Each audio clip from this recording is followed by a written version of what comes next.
Howdy, howdy, everyone. Welcome to Babble with Bronies. I am your host. My name is Everlasting Joy, along with my co-hosts, well, co-workers. Not really hosting right now, but Twilight is Magic and Mr. Ben. Want to welcome y'all, and of course, we got a big surprise lined up for you. If you were visiting my site, you probably know exactly what we have planned. If you haven't, well, or read the newsletter, well, we have we're going to be having a guest host on today. So, let's get him on, shall we?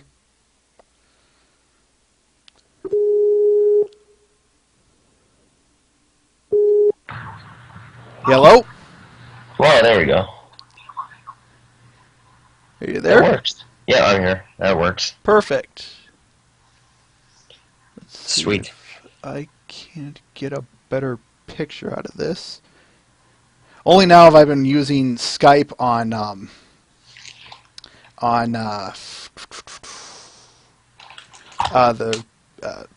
what am I looking for? With XSplit. So bear with me as I work a little bit here, folks. But for those of you who don't know who this is, would you kindly introduce yourself, good sir? I am Toxic Mario. Yes, that is right, folks. Toxic Mario is joining us for the whole episode. He's going to be co-hosting with us. He's going to be doing basically everything with us, or with me anyway. Yeah, you go me. Good. His video is up, and I got my video. So far, the frame rate is still fantastic. Sweet. Excellent. Mr. Ben, you want to go ahead and plus V him? Anyway, let's get started. We lost a bit of time there with our little streaming fiasco.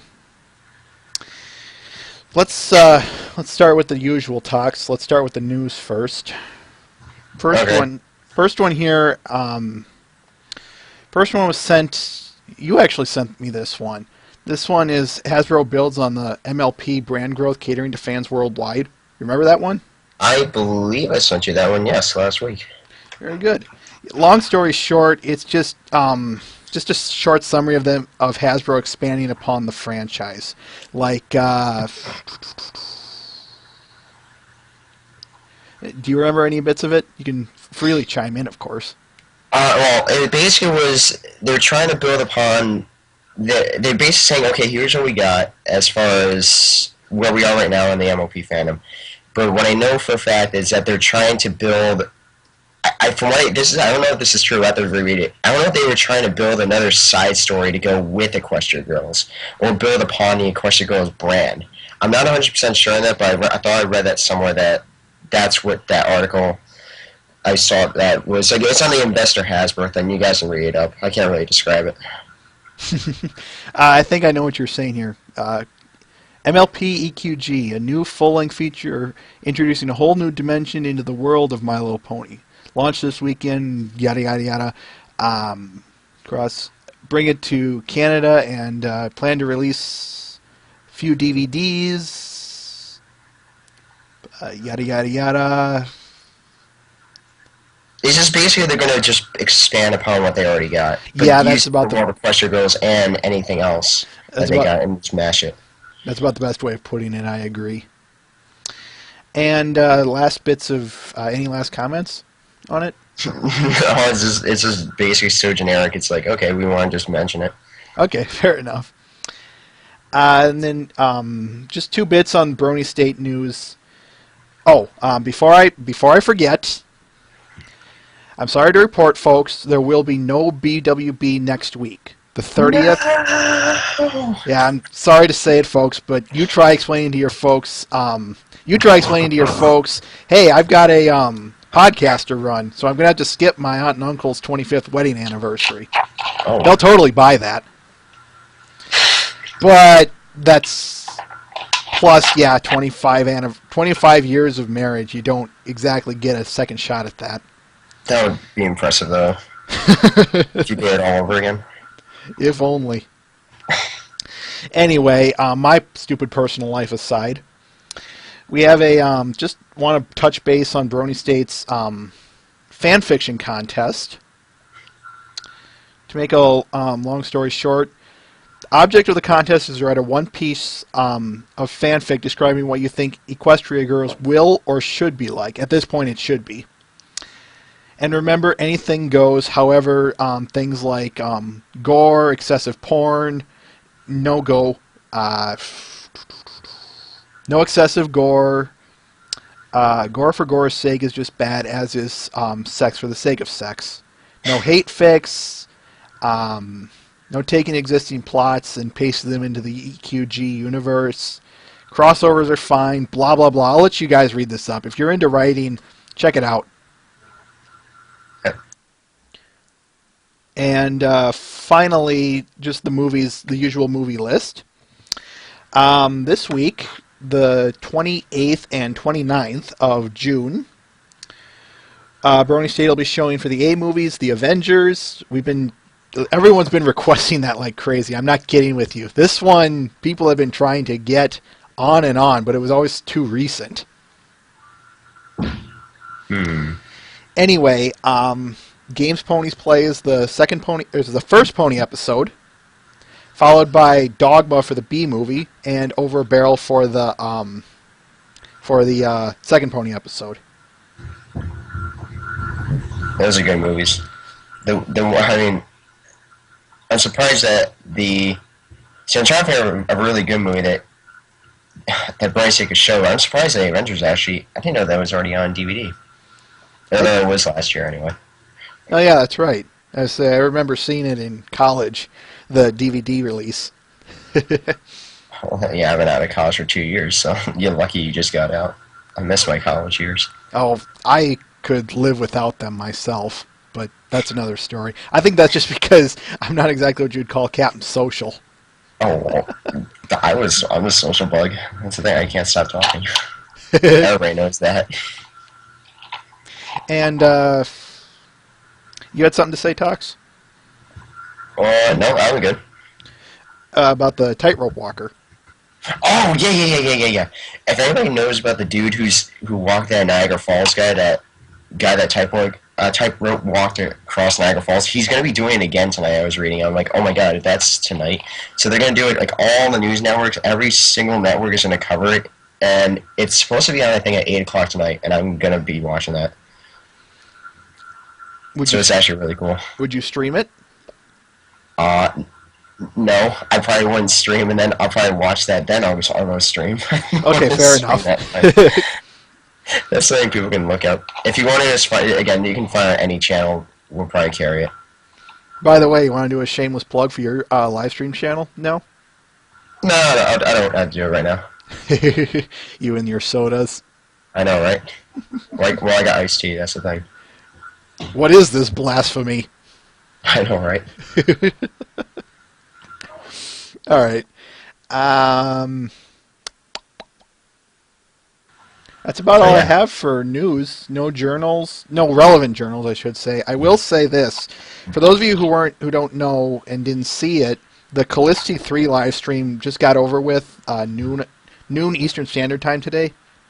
And a lot of artists were there. Our own Reki was there. Death Pony was there.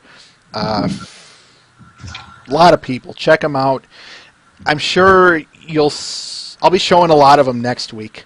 Sadly, they were all released this week, and they were released either late yesterday or very early today, so I couldn't put them into the queue. And well. Anyway, since you are the guest, Tox, what do you want to start with, art or videos? I say we go with... let's mix it up this week. Let's go with videos. Okay. Then... This first one, we only have one video this week, is by Dusty Cat. Yeah, so I was kind of happy you did that. That's the point where I did it. This one is titled Up in Cloudsdale, featuring Eli Monty by Dusty Cat. It's a parody of In the Ghetto by Elvis Presley. So anyway, just give me a minute. Tox? Mm-hmm.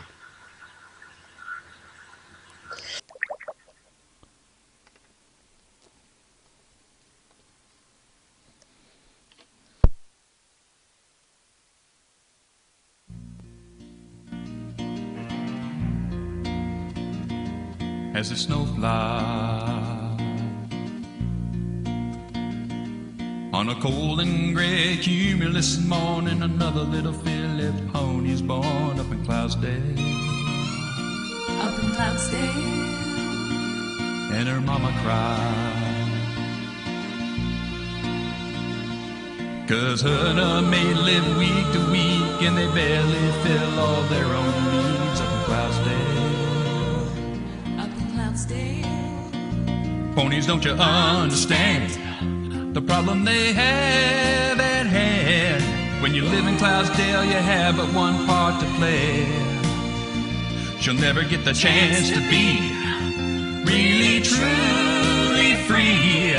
She'll be forced to learn to work at the weather factory. And the clouds roll on. There's a filly on the street who can barely fly, and the cold wind blow as she starts to cry up in Cloudsdale.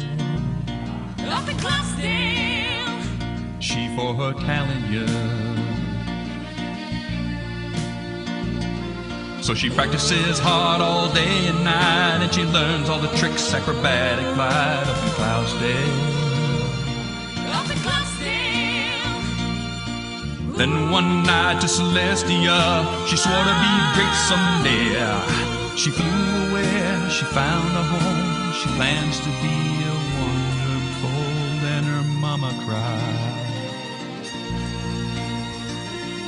And though she tried all she could try, her child joins more open Pegasi up in Cloudsdale.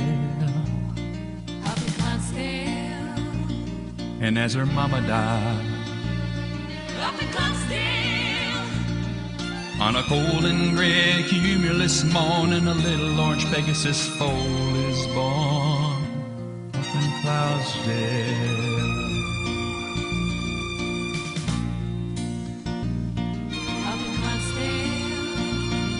And her mama cried. Up in Cloudsdale.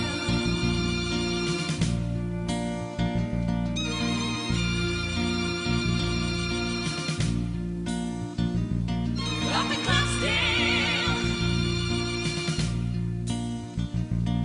Up in Cloudsdale.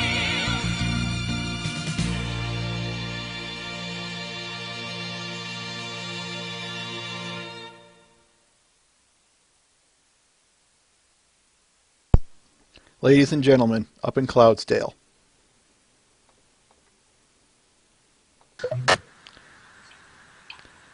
What'd you think? That was an interesting song. I always like some of these good ones he pulls out, like this one. It was a really well done piece. See, I don't really follow Dusty Cats too much, so I mean, I know him, I see him every now and then, but I only see him whenever I'm at a convention. I don't really actively follow him too much. All right. Post link, good. All right, so let's move on to the art. You ready? The art, yes, the art. Yeah. Well, which one do you want to start with first, Tox? You can go with any single one that you want. Okay. So, Let's go with this one. This one is titled Wonderbolt Academy by Adlinth. Hope I'm pronouncing that correct.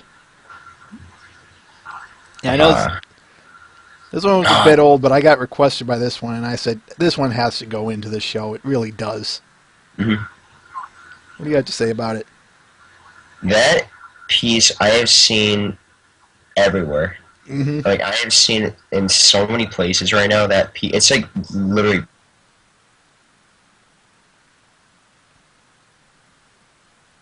The only thing that's just kind of strange. The only thing I did notice that was kind of funny was that you have Sibsy's character Wildfires in there, and then you have Lightning Dust, which was an interesting piece to put in there. Agreed. I just like the coloring and the shape of everyone. It's vibrant, very fluid, yet it keeps a very almost hard detail to it. Well, yeah, and it seems subtle though too. Mm-hmm. Because it's I should go where to put it is soft. It seems just like a very soft picture. Mm-hmm. But yeah, no, I absolutely love that piece. And I mean, it's so simple in the detail, as far as background goes, but everything else just pops so well. Agreed. All right, let's move on. Which piece do you want? Again, we're going to go off your choices. Actually, no, let's go with Let's go with both of them by Death Pony. Okay. We'll Which go one? With the first one. Let's go with the first one. All right. The pink ponytail. Pink pony with ponytail. Yes. I This- saw this one not so long ago. Go ahead. Did you have something to say? No, I was gonna say, like, this one I didn't. It feels like this one I've seen a lot longer, but it came out. I thought I saw this thing like a few days ago, and it's like, no, this is actually a couple more days old than I thought. This one I think was released just the start of the last week, but I'll never get over this one. How did I want to put this? He saw this picture of Andrea Libman in the Ride to Cure Cancer, a photo she took and posted on Twitter. And this is basically the ponification of it. Ooh, I didn't even know about that. That's now I can understand why it looks the way it does. And that's as far as the hair goes. Yep, that's why the hair's that way. That's what the sunglasses. That's why there's a machine in the back, because that was originally a bike. Duh. Her eyes are so freaking huge. They're so big. They're so cute. I know, but they're so big. So it's just like I didn't even notice how big they were until like I saw them there. Oh my god, it's actually creepy, but at the same time, it's like actually really cool. He also does have a without sunglasses version, folks. So if you don't like the sunglasses with sunglasses, just snoop around on his DA page, and you can find it without them. It's just like the eyes. Oh my god. Okay. Such a cheesy smile too. It's a cheesy smile. Just again, it's the eyes that you see hidden back there are just like, holy cow. They're like, I can't describe I can't. I don't know the word for it, but it's like it's there. People can form their own word for it. Let's move on to the next photo, shall we? Yep, Dreamy Pie. Dreamy Pie. This one was cute. By the way, did you notice the straw in the cupcake? Yep, it blends really well. I didn't catch it at first, but then I saw, like, oh. The thing is, it blends in there. If you use a different color straw, then it would have been interesting. But I like how it blends in there. It also been too distracting, and your eye would have been attracted to the straw. That's a good point. I was going to ask you what you thought of that. Mm-hmm. Those eyes. I like how he does these eyes in this. That's just so darn cute. He's getting really good at what he does. He is. He really is. Like, he's really...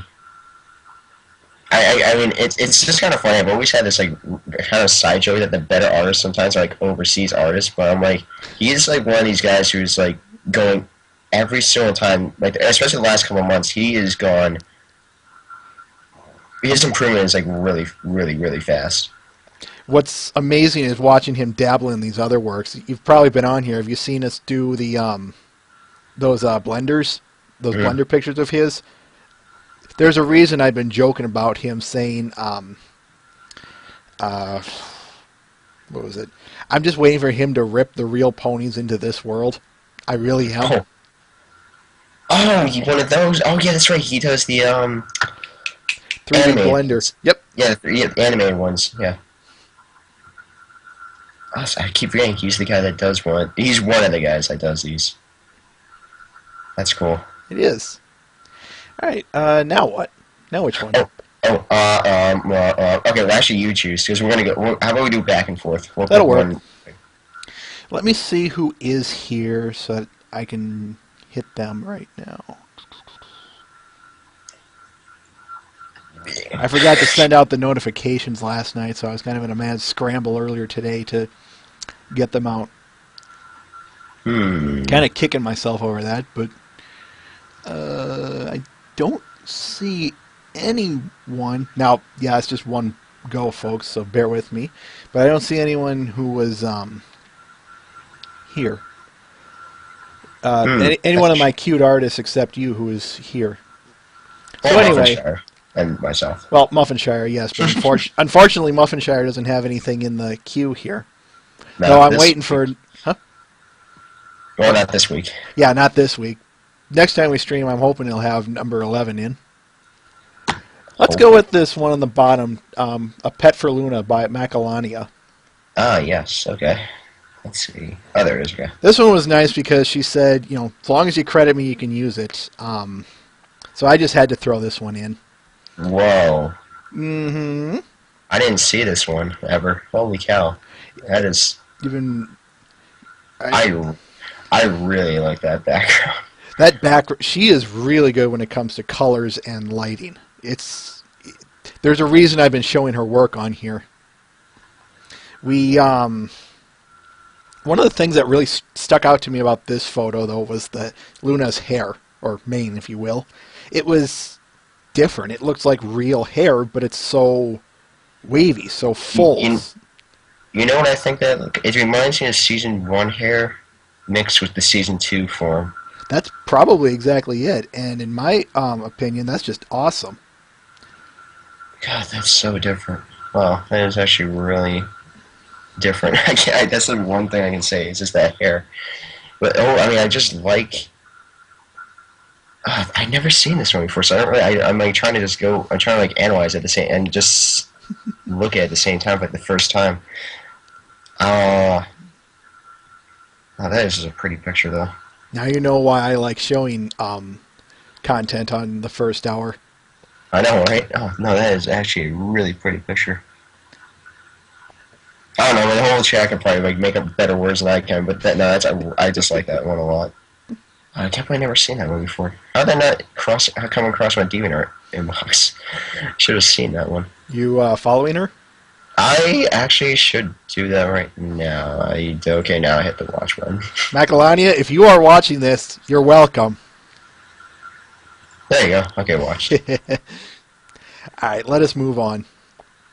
Oh, my turn. Alright, let's see. Let's go to the one above that one. Incinerator. Wonderful Things in the Sky by Incinerator. Alrighty then. Ooh. That's not bad. I always have loved her. Yes, I know it's a her, folks. I've always loved her very anime-esque take on the ponies. And this is one of those prime examples of it. Whoa, man. I can see that. Like, I just like we just skipped around through a just a second while you were just chatting there to see the other ones that she has. She said she has anime. You're right. Her stuff is very... It has an anime flair to it. It's the eyes and the face more than anything. I think in some sense you could... I'm going to get kicked for this. That almost cel-shaded give to it. I swear this is almost a cel shading. But either way, it's very well done. It's very soft shaded. Mm-hmm. That's probably the better word for it. Really? Let's try. The only thing that's a little bit off about this is that it's Fluttershy's back. It's just Fluttershy's back legs, like the back two ones. Other than that, it looks fine. I can see what you mean now. That's a good point. Other than that, I just like this overall, though. It's such a simple picture, but it's a very... It says a lot. It says a lot.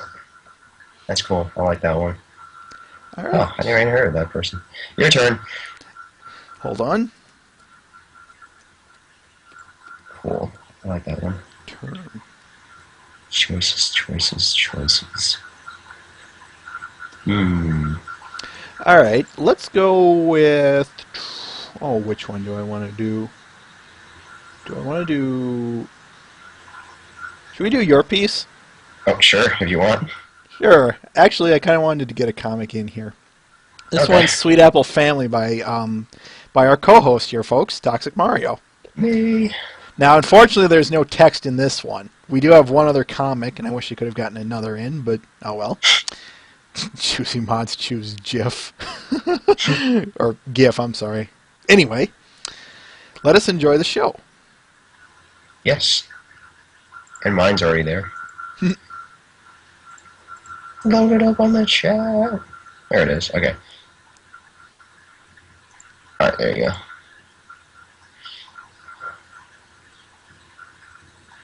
I just love how this one took me forever to do. How come? If you look at every single background that's in there, I had to do those from scratch. I have maybe I'll have a few reference pictures and it's like screen caps, but then from those I'll make my own backgrounds. Mix the angles up a little bit. like for example, like those two backgrounds, the top three backgrounds, for example, those were used on just the side shot ones, right, in the apple fritter scene. Mm-hmm. But I had to rotate them and make up my own type of background. That sounds difficult. It's annoying when you have to work on one angle and you work your way to. Like actually, that one where Apple Bloom was like looking over where the table is. That one I just completely made that one up on the spot. Still, I know you take great pride in your backgrounds, and Well, I noted yes. I noted that heavily in my comments. Mm-hmm. And I replied to that one. But the thing is, though, for this one, I think it was the longest comic. I think it was the longest comic that I've actually worked on because every single panel there was in like a different background. I think I worked something over like 30 hours on this entire comic, which is extraordinary, but also got lost. I got really sidetracked How so? because I kept playing different stuff on my streams. I just keep playing dumb like videos and stuff like that, but sometimes but again, at the same time, I couldn't really reuse different backgrounds or stuff from the other panels that I wanted to in this comic, just because there's so much rotation, so much different things. I think Muffin Shower knows it best. Is like in a big comic like that, like for him, you want to have some backgrounds for him, but if you do it too much, then it's like, oh boy, it's gonna just make his work like 10 times longer and stuff like that. But in short ones, you can get away with it. It depends on just how much time and effort you put into them. In my case, for me personally, and it's like they take a while. They take too long. We're not as fast as normal people. Still, I like this one. I always like your dog comics because they're always so darn cute.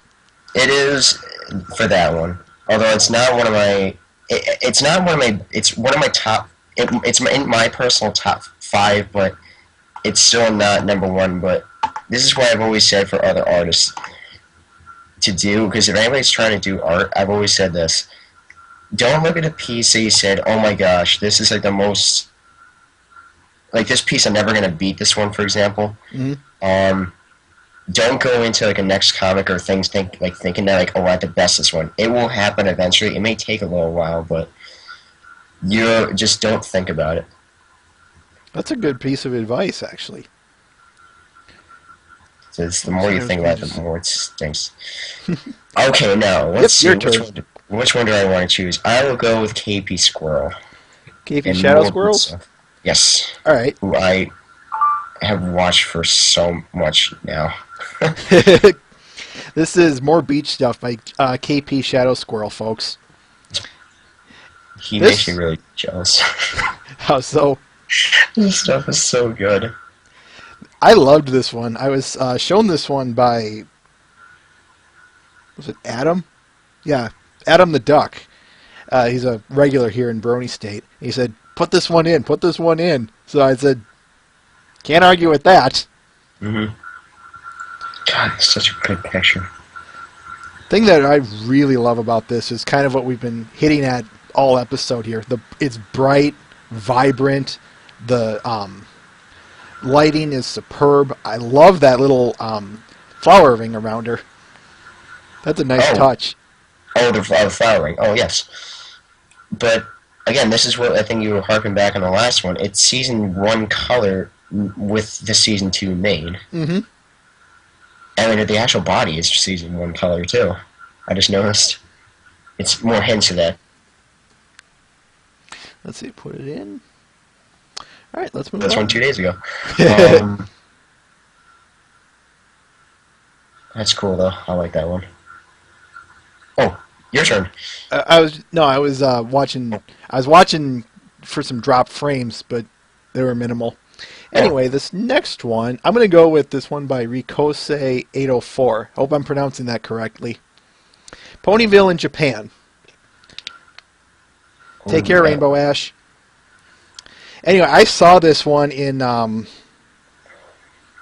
some group I watched. It was kind of just buried there, but That's what I love about these are these buried gold ones where you find you don't know what you're searching for, you're just browsing through, and then all of a sudden, boom!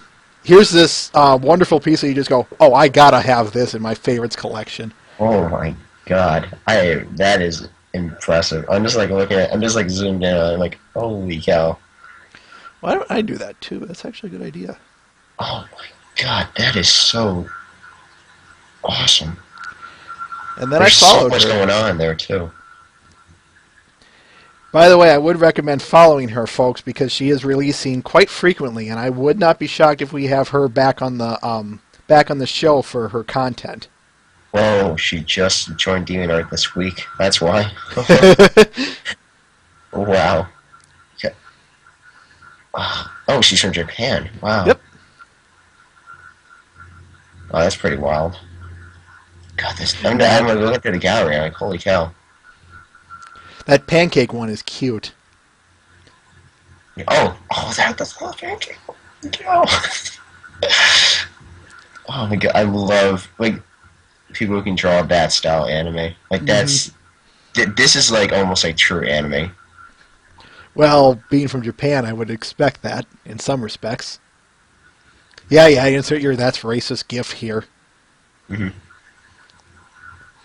Wow, that is really cool though. Like, oh, okay. I had to see more of that. I actually am probably going to put a watch on that. If you're not watching that person, you got to watch. Yeah. That is impressive stuff right there. I gotta hit that watch button. Where's the watch button? And watch. I don't care if I get spammed with stuff. It's worth it. Okay, next up, we're gonna go with Rose Luck, Secret Pump. Sorry, Is this what I say? Ooh, that's I favorite that one. This is another one that was sent in from someone. Ooh. That is pretty. And there's the link, folks. Yeah, this one was just really pretty. I like the wind effects on this one. I love it when people can pull off good wind effects with these ponies because it says that you're paying attention, if you ask me.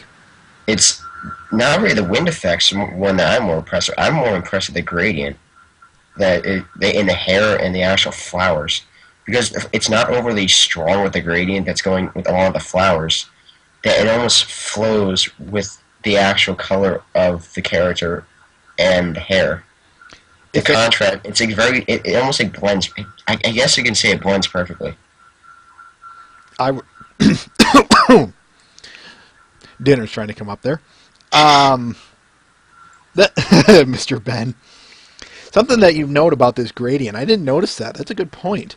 Something else I would say that's worth noting is it's not, a straight up line gradient. This one looked like it took some effort to make.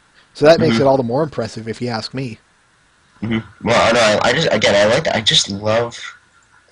In this one, there's two things that stand out for me. It's not so much the wind effect; it's more just the color gradients in the hair and the flowers. Those are the two things that pop for me: is the hair and the. It's not so much the expression; it's more just like the colors, and that's just match and blend absolutely perfectly. Where it's not overly powering. It's not overpowering. It's just very soft. Agreed. What is it with me finding artists who are very good at their colors? Probably because it's something they've been working on. Mm-hmm. Anyway, my turn. Oh, you could go with that one. I'm gonna save that one. Okay, let's go by our good old friend Vardis Touch here. Perfect for reading. Oh, okay. Let's see. There it is. This one needs to be blown up. There we go. Saw this one early last week, I think it was, or late the week before. But either way, I had to put this one on despite the break because it's Vardis Touch, folks. Do I really need to say much more about putting her work on here? Oh, this one. I saw this one when I was at TronCon. Oh my god, that is... I love this picture. I saw this one at my DeviantArt. I think I favorited this one. I did favorite it a while back. Oh, that is such a pretty picture, though. She's always got such a good eye for detailing. It's just, I wish I had even a fraction of her talent. She is so good. And for only being, I think she's 15. 15 years old, she's got a bright future if she continues to go down this path. She really does. God, it's so. I really can't describe it. Everything kind of works well in this picture. I mean, it's not very. Again, it doesn't show a ton of detail with it, but it's more just a very impressive. Almost like not really airbrush, but what's the other word for it? It's just a very simple. I get it. It almost looks like a painting. The background almost looks like it's like an actual painting. Now that you mention it, yeah, that does. It's kind of like putting the pony in a real life background scenario. And yet, Actually, yeah, like Twilight is a little more detailed, but the background's much more simple and I don't know. The only thing that's not really bothering me too much is just the red trees, but or the orange trees. But other than that, I just like this piece. It's just very different. Mm-hmm. I put it in, and I believe it's your turn. Oh, my turn? Okay, we're going to go with Colt Steel Stallion, who I am very good friends with. This comic, oh my god, this is like... this is such a good comic. I hope he's here. I don't see him, but he said he would be. He's been having some problems with the chat client, and I have no clue why. Chat client? Yeah, for some reason he said he's had some problems with the chat client. So if you are there, Colt, we hope you enjoy this one. Is he here? I gotta see if he's here. Let's see, is he here? I don't think he is. It might not show up. Like I said, he's been having problems just getting in. I was hoping he could get things sorted out. And maybe that's just it, Mr. Ben. Maybe he just needs to get the client, or an IRC client, but... Anyway, technical problems aside, who do you want, Pinky or Twilight? Oh god, it's definitely have to be Pinky because she works in my character so well, and I can make up a stupid voice for her too. Perfect. Oh no! You gotta go with Pinky. You gotta go with Pinky. I gotta do Twilight. Really? Okay. Yes. Okay. Yes. One last thing before I go, folks, or before we start this, I'm just going to say this to you, folks. Welcome to Minnesota. I've been storm chasing. You should. Yeah, I know what it's like with all mosquitoes and stuff. Oh, they are terrible, and they are terrible this time of year. Anyway, freaking mosquitoes! They always pick on me. Oh, okay. And to be correct, I think they're just after your blood, Pinkie Pie. They're after my what? Oh. Don't worry, Pinkie Pie. Sorry, I think it's... Oh, yeah. It's just a joke. Don't worry, Pinkie Pie. You're prepared for this situation. A wooden cross and a garlic necklace should do it. They're mosquitoes, Pinky. Stick with me. Mosquitoes hate garlic and crosses. Yes. Oh, yeah. They're mosquitoes, Pinky. Not vampires. And you wonder why I like bringing guests on to do comics. And you wonder why the audience probably loves it, too. There's two contrasting voices. I could actually use that deep, lower voice. My little pony, my little pony. Alright, moving along. Overall, that's a good comic. I mean, again, I think I've actually pushed him a little bit harder to just work on a little bit few things, but overall his stuff is getting really, really, really good now. His artistry, what do you have to say about that? I haven't noticed much, but maybe that's just because I haven't taken a good look. He's getting better at expressions. That's something worth noting. I'm gonna have to take a look. My expression things are more like, again, I focus. This is an example where you don't have to focus too much on the background to get the joke of the comic. Mm-hmm. I obviously can't do that because my mind doesn't work like that, or because I just gotta do everything insane. But that's a good example right there. We don't need a very. You can sell that comic very well based off expressions and the actual dialogue itself. Got to agree with you on that. That's a good point. Mhm. Let's see. You did that, so I'm going to go with Harwick's this time. I want Oh, to show his work. Now, this first one, I'm going to ask the audience, keep the EQG chat down, because otherwise I will start kicking, and I will order my coworkers to start kicking. I am not kidding about that. this one. This one is titled "The Primate Look is in this summer." Quote, so I hear there's a new blockbuster opening in theaters this weekend about a hero from another world, sent to ours to serve as a shining example of the best mankind can strive to be, while struggling to fit in and ultimately coming into conflict with a fellow non-human adversary from their shared homeworld. Sounds like a winner. End quote. So what do you have to say about this one?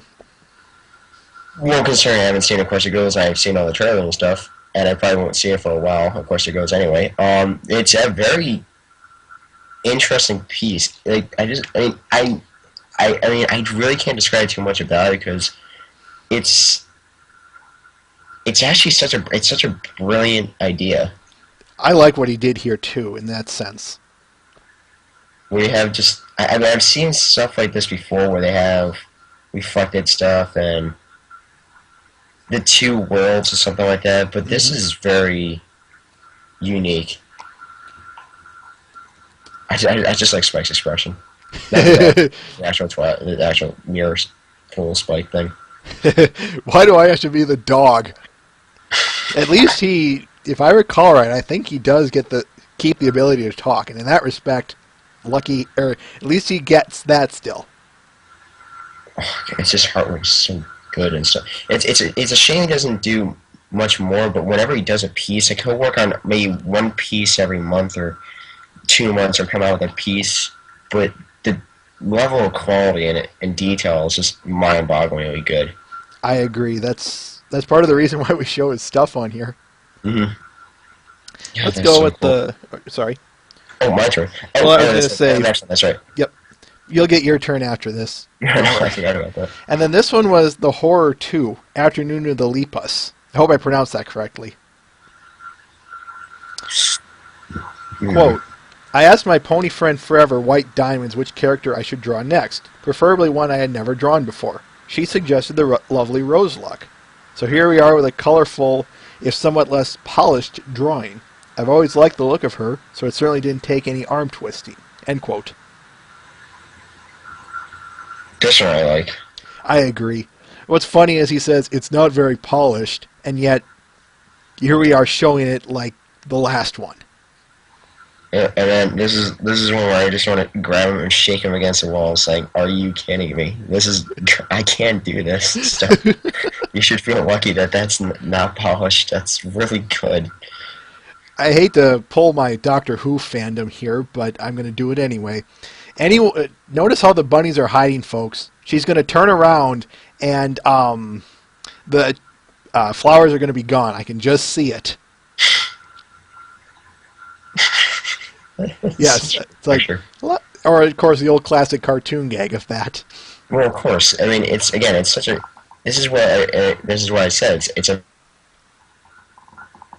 awesome picture, even though it's not. If he says it's not polished, I don't care if it's not polished. That's a good picture. Mm-hmm.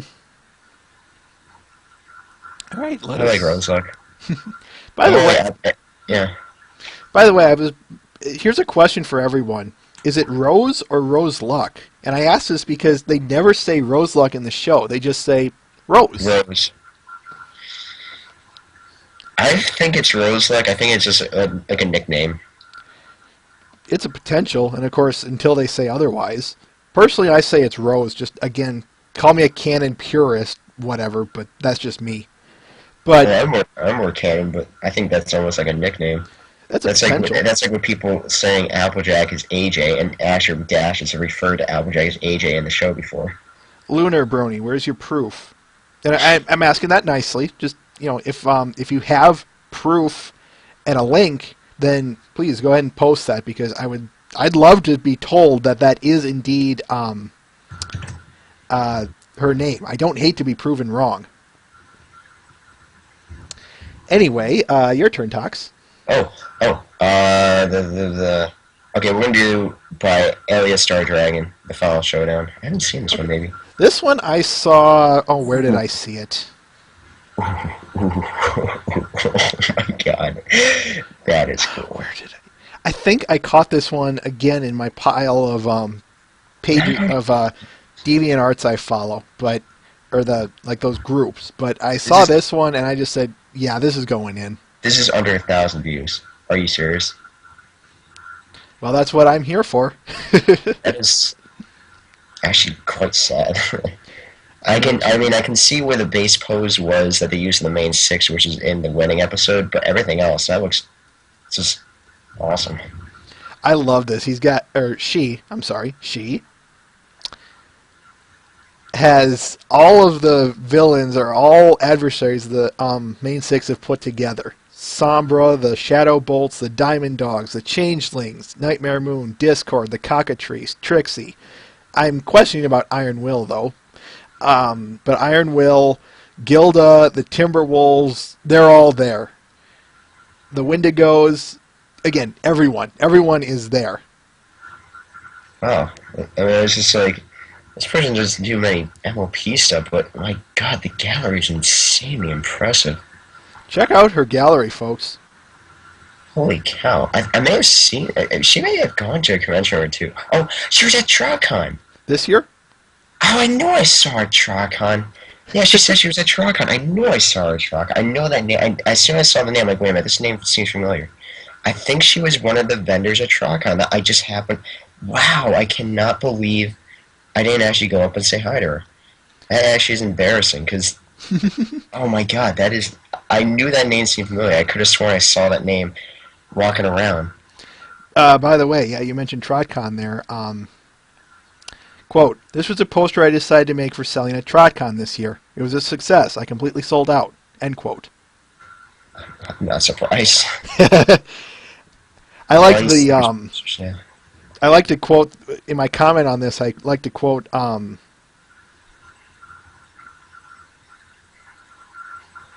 I can't remember his name. Some Irish philosopher, Edmund Burke. That's it. All that's required for evil to succeed is for good men to do nothing. There you go. Good quote. See, the thing is, though, whenever people say, like, oh, Talk's a good artist, no. I mean, I'm okay compared... I mean, but when you talk about someone like that, that's beyond what I can do right now. But name me another person who releases comics on a near weekly basis like you do.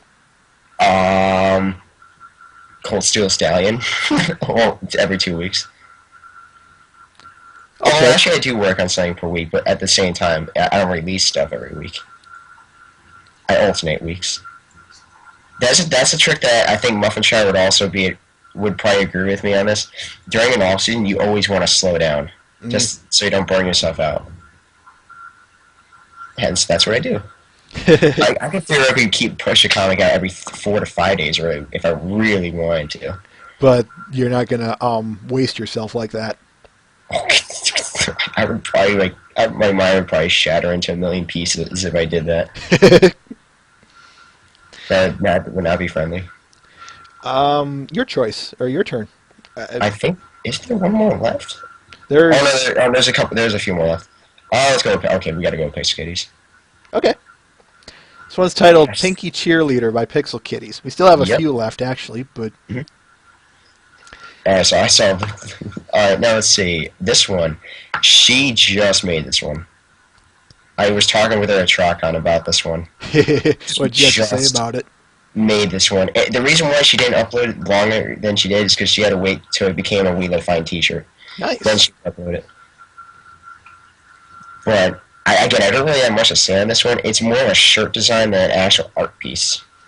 Still, I like this idea. I know I've been seeing one artist. I can't remember his or her name, but they were doing the main 6 in cheerleader outfits, and they all looked really good. So now here comes Pixel Kitties doing this for a shirt. That falls under buy with me. BUY, folks, as in money. It's actually quite funny because Pixel Kitties and I have, we've had a lot of jokes about this because we have both amazing contrast, hugely contrast ideas and shirts. But I said for her, I was joking with her before, I was saying, you come up with like the best ideas of shirts. Like, I don't know where you come up with these. Like, I just can't do shirts like you can. I mean, we're both in the same realm of Wheel of Fire, but no, your stuff, I would probably buy that shirt on the spot if you sell that. And again, it's a very clever shirt because if you think about the episode the games ponies play, it's a parody of it because they say 2, 4, 6, 8. This is 3, 5, 7, 9. Mm-hmm. Didn't they say 3579 at one point? Oh, they may have, or is it 1579 or something like that? Anyway, it's like 157 or something like that. But I had to rewatch that. I know they say. I just know that stupid song that is so catchy by JB, and it's always them saying 2, 4, 6, 8. Yep, I know the one you're referring to. It's so much. It's such a good song. You play that all the time, but yeah, it's just that. It's such a good song to listen to. It is a very good song. Hopefully other people know that song. Matt, yeah, I even came up with a cheer. 1, 2, 3, 4. Who's the pony we all cheer for? Pinky. Pinky. You should ask Pixel about making that into a shirt. That would work. All right, my turn. Your turn. Which 1, 2, 3. Save those for later. Hmm. I'll go with Princess Privileges by Carliger Carl. All right. Carliger? Hope I pronounced that correctly. Anyway, I saw this one and I thought, oh, I got to put this one in too, just because it's silly. It's another one of these cake ones. Yep. Quote, Princess Celestia, goddess of the sun, trolling ponies and stealing cakes since 2010. Best cake thief. If there was one complaint I have about this, Carl, put Celestia's tail behind the text. Holy cow! I just noticed this is a third person. I think this is the fourth person out of all the art that we looked for. Because I'm actually looking at their DeviantArt pages and galleries. And I'm like, this is the third person I've seen this from Germany. You'd be surprised. You'd be surprised how many overseas folks I show. It's like they're actually a vast, some episodes anyway. They're a vast majority of the art I show. Mm-hmm. Like, yeah, anywhere between 50 to 80% of my art is by people, especially in Europe. And that's good and bad. And it's only bad because most of them are asleep when I'm broadcasting. But my complaints aside, I've actually joked with what was his name? He wasn't overseas, but if you guys know that guy Mickey Monster guy, yep. I've joked with him a lot of times because I said, how do you guys have so much time to work on art and you guys are like pumping out art like a beast? And he jokingly saying, well, we don't really have much to do other than draw. And I said, that's actually really funny. We were laughing about that we had a very good discussion about that. It was just very funny.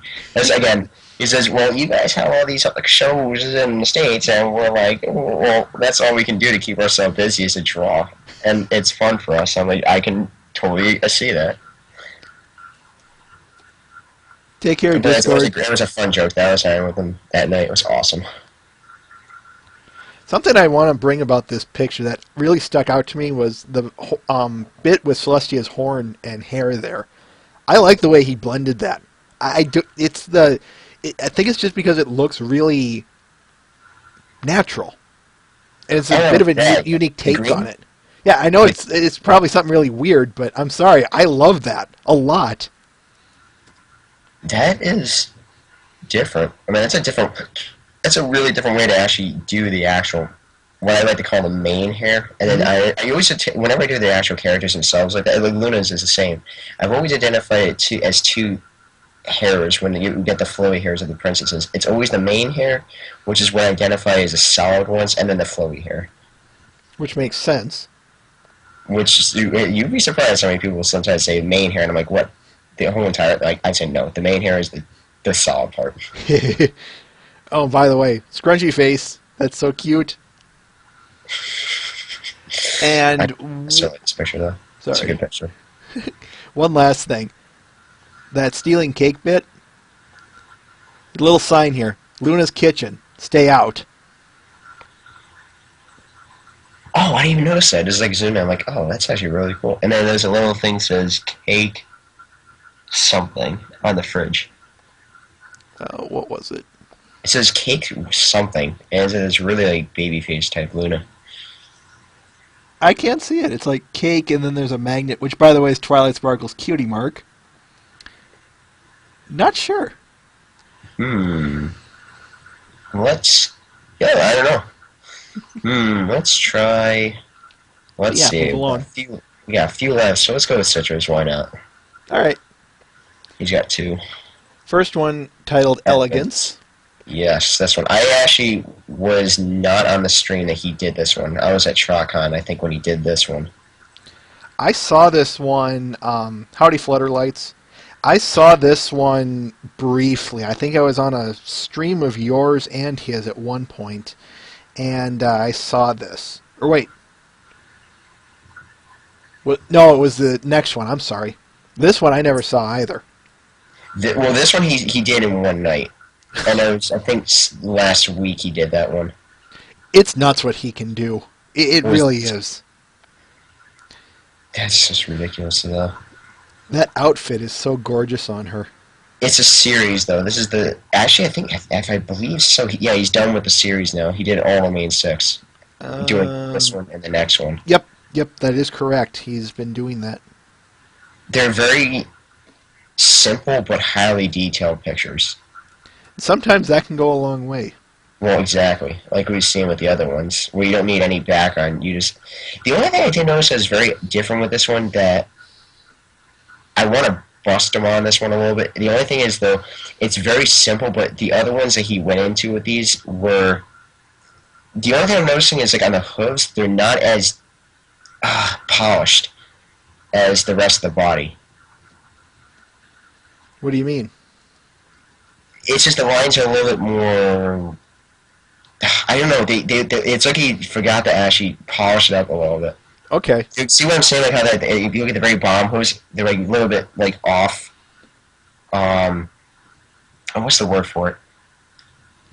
They're not. They're kind of like it's just almost like you took a stroke and your hammer's a little like not steady-ish. Mm-hmm. That's what I mean. Like the rest of it looks amazing though. If that was the only thing I was just saying, I think I had to ask him about it because if he's gonna like, I know what he's gonna do. I know what he's gonna plan on doing with this one, but I just ask him if he's gonna double check with that one. But the thing that I love about this piece more than anything is that you can see the cutie mark is actually have a slight glow to it. The what does? Look at the cutie mark. Oh. Yeah, but it almost like has a slight see-through effect to it. It does. Which is really cool. That's neat. I like that. I caught that, like, after looking at it. It was after, like, 2 seconds after looking. I'm like, oh, wait, that's actually different. And then his next piece was the Pinkie Pie one. The pink is a lie. Or is that spy? I have absolutely no idea. But this one was different. I saw a bit of this one, but he really did a lot of stuff with this one that I was very impressed with. As ditto. He's got little figurines, as you can see, little figurines of the main 6. Pinkie Pie's flying off in the background here, but we got Fluttershy, AJ, RD, Rarity, and Twi all lined up on the second layer. We've got a party cannon in the back, which, if you ask me, well, that placement is a bit off, if you catch my drift. Mm-hmm. But that's another story for another day. The base of the cake? Wait, what were you saying before? The cannon. Look at the placement. I was going to say have it firing off confetti, but yeah. It looks like the only thing that's off with it is that it's too... It almost like it's a little bit too even with the top of the cake. I think you're right. That's the only thing. It almost looks like the cannon is actually just part of the actual top. Something worth noting, though, is it says friendship in a heart on the cake here. And it looks like it bleeds over the edge. You know, friend on the top and then ship on the side. That's interesting. I've never seen a cake been done like that.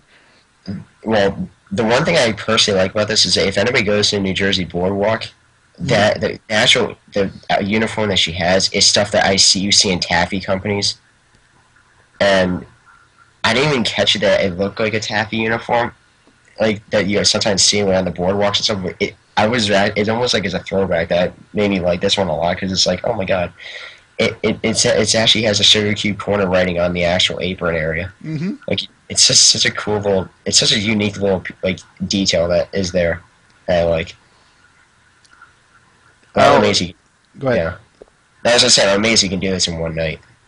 I'm going to send it again just in case I didn't send it the first time. Wait, what now? Oh. Just to the chat. Anyway, Oh, okay. let's go with... Can do. Oh, How you said about that. you want to go... I'll let you pick again, or do you want me to pick? Oh, you pick. Okay.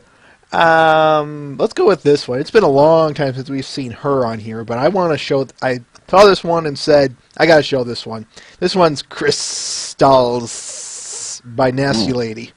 That is dark. That is cool. Oh my god. We've shown her work on here before, and she's most well known for her steampunk ponies. Again, check out her gallery to see what I mean. But it's been at least, I want to say 2-3 months since I've shown her work on here. Oh, yep, April 14th.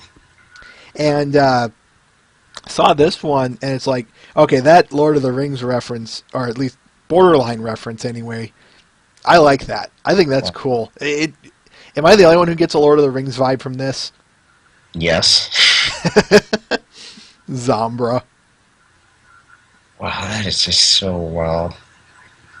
I love the crystal thing effect. I just like all the little crystals that are like, there's some that see through, they can see any of the others. But I mean, the horn details, it's all broken and stuff like that. It almost, you know what it reminds me of? It's not more of a corrupt picture. It almost reminds you like a slight robotic picture. Now that you mention it. Like Robot Samba. By the way, am I the only one who just noticed these? Are those crystals in the lower right-hand side? Or are they something special? I don't. You mean those black background things? Yeah, I think they're they look like just dark crystals. I think you're right. They have the shape of them. Oh, that's cool. All right, then let us move on to the next one then. I believe there's one more left. Seems to be. All right, this one, Friendly Fire. By our old friend Alasso. What is this crap? Oh, Fire Emblem. Oh, okay, I don't know if you play Fire. I have no idea about Fire Emblem. I never played these series. Neither have I, but, quote, be careful with those fireballs, Twilight. Muriel, sorry. Another crossover MLP Fire Emblem. Twilight with Muriel's clothes. I really like Muriel. She reminds me a lot of Twilight pre-Ponyville. And her hat is awesome. End quote. Oh no, Muriel is. Yeah, people, insert your Courage the Cowardly Dog line here. Exactly, I only know that, and then like Fire Emblem, I don't know. I'm guessing it's an important character. I don't know who... Oh, for the record, she shot Rainbow Dash, folks. And Rainbow Dash is saying, help!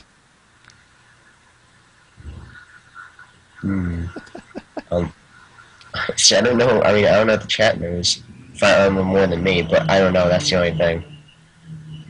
So the other thing is, like, with Fire Emblem stuff, like, my brother, I think, kind of knows more about it, but I never actually played the series. Or anything that has to do with it. I never played it either. All I really got from it was Super Smash Brothers, and then... Exactly. And then maybe some bits and pieces here. However, in concerns to this piece, I like this outfit. Am I the only one who likes this outfit, folks? Probably. I don't mind. I never played Fire Emblem, so I wouldn't know.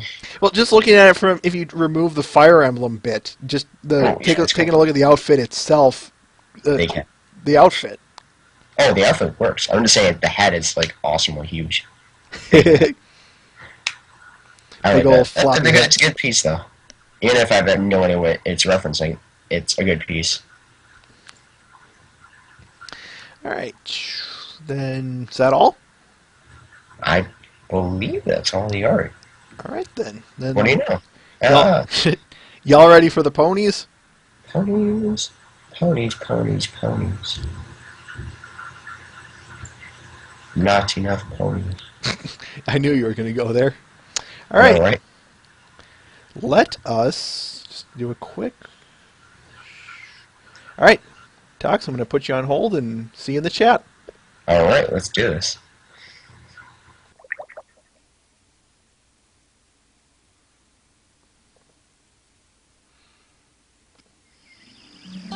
Boy, howdy. I got my work cut out for me. That there is the biggest bumper crop of apples I ever laid eyes on. Yep. Too big for you to handle on your own. Come on, big brother. You'll need to rest up and get yourself better. I haven't met an apple orchard yet that I can't handle. Oops. Sorry. I'll take a bite out of this job by day's end. Biting off more than you can chew is just what I'm afraid of. Are you saying my mouth is making promises my legs can't keep? Yep. Why, of all the... This is your sister Applejack, remember? The loyalest of friends and the most dependable of ponies? But still only one pony. And one pony plus hundreds of apple trees just doesn't add up to... Don't you use your fancy mathematics to muddy the issue. I said I could handle this harvest, and I'm gonna prove it to you. I'm gonna get every last apple out of those trees this Applebuck season all by myself.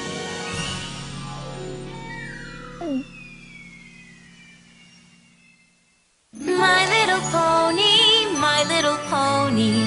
Ah, my little pony. I used to wonder what friendship could be. My little pony. Until you all shared its magic with me.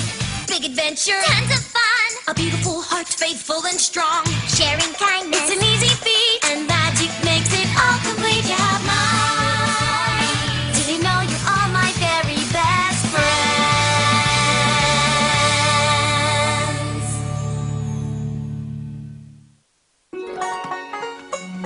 Well, I better get kicking. These apples aren't gonna shake themselves out of the trees. Hey! Oh, no!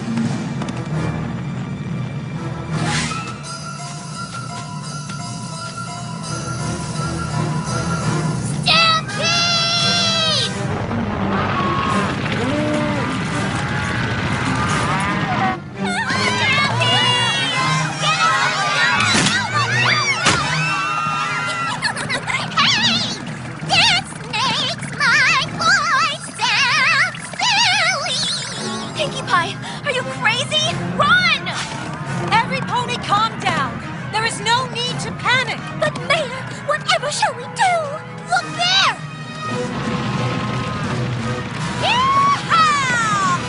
Look! Other side, Winona. Put 'em up, girl. This is the best rodeo show I've ever seen.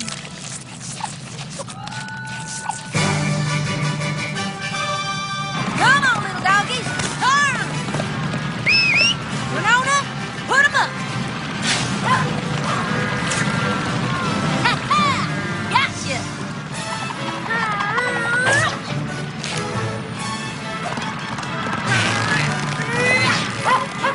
Atta girl.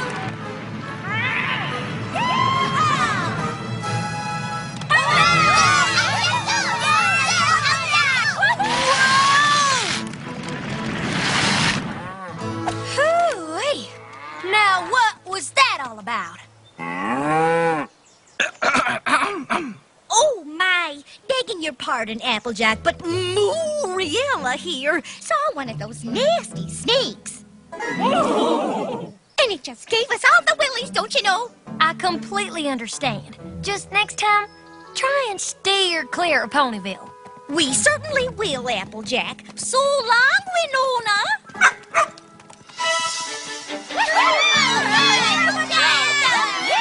Yeehaw! Yeehaw! Ride 'em, cowpony! Applejack was just Apple-tastic! exactly. We must do something to thank Applejack for single-hoofedly saving the town. I know. A party! We all ready? Just one last thing.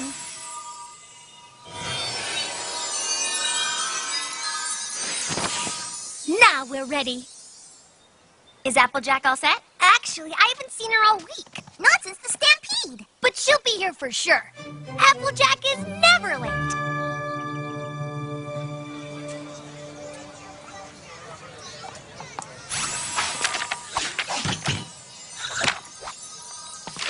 Welcome, every pony. Today we are here to honor a pony we can always count on to help in matters great and small. A pony whose contributions to... Did you see Applejack's slick moves out there? What an athlete! This week, she's gonna help me with my new flying trick, and I know it's gonna be so awesome! Exactly. And this week, I get to run Sugar Cube Corner for the first time! What does that have to do with Applejack? Oh, Applejack, one of the best bakers ever, is gonna help me! Applejack makes everything great, so free samples for every pony! Okay, that's great. Now, if I could just make a point without being Twilight? interrupted. Twilight, I'm so sorry, but I just wanted to mention that Applejack is also helping me this week with the official bunny census, where we count up all the new baby bunnies that were born this season. She's gonna help gather them using her wonderful herding skills. Anyone else? Anyone? No? Well then, as I was trying to say... Ugh, never mind. And so, with no further ado, it is my privilege to give the prize Pony of Ponyville Award to our beloved guest of honor, a pony of the utmost trustworthiness, reliability, and integrity, Ponyville's most capable and dependable friend, Applejack! Oh, way to go, Applejack! That was awesome! I mean...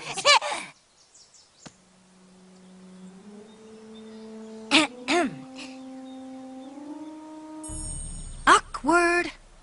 I'm here! I'm here! Sorry I'm late. Well, I was just... Did I get your tail? Miss Mayor, thank you kindly for this here award thingy. It's so bright and shiny and... I sure do look funny.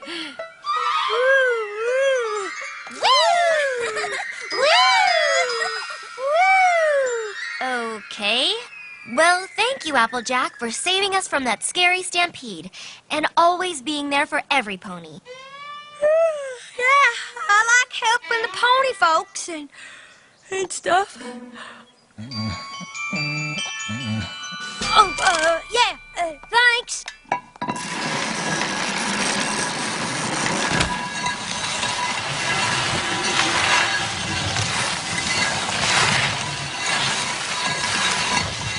Was it just me, or did Applejack seem a little tired? Dizzy? Messy? Well, did you see her mane? She seemed fine to me. Woo!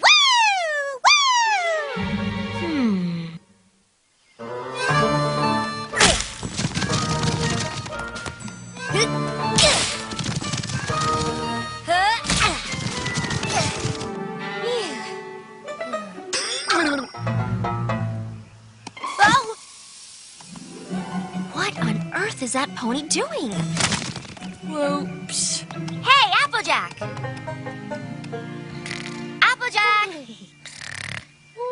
Applejack!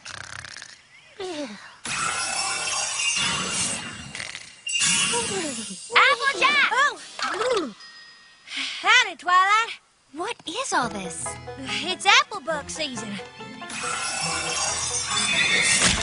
Whoa! Apple what season? Yeah. It's what the apple family calls harvesting time. We gather all the apples from the trees so we can sell them. But why are you doing it all alone? 'Cause Big Macintosh hurt himself. What about all those relatives I met when I first came to Ponyville? Can't they help? They were just here for the apple family reunion. They actually live all over Equestria and are busy harvesting their own orchards. So, I'm on my own. Which means I should really get back to work. Hint, hint. Get back to work.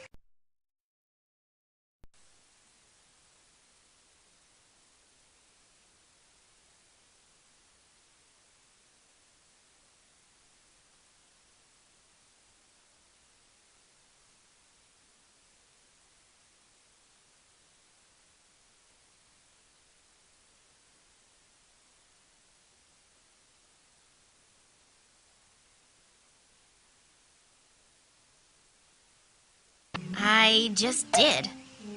Applejack, you don't look so good. Yeah, don't none of you three worry none. I'm just fine and dandy. Whoa! Do you want some help? Help? No way, no how. But there's no way you can do it all on your own. Is that a challenge? No? Well, I'm gonna prove to you that I can do it.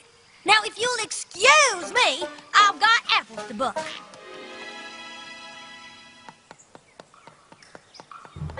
There you are.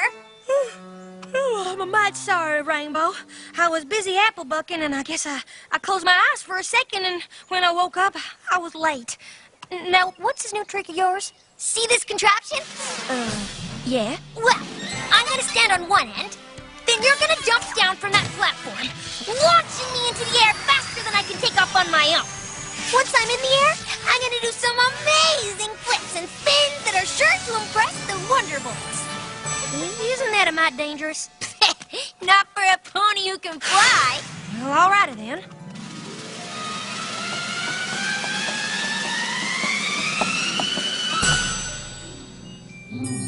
Oh, my. Ready? 1, 2, 3! Maybe I wasn't clear. You're supposed to land on the other end. Got it. Applejack, what the hey is going on? I mean, I thought I was working with Ponyville's best athlete. You are. I'm okay. Really. I have an idea. Watch this. Ta-da! Oh, maybe not. Okay, one more try. I'm sure to get it this time.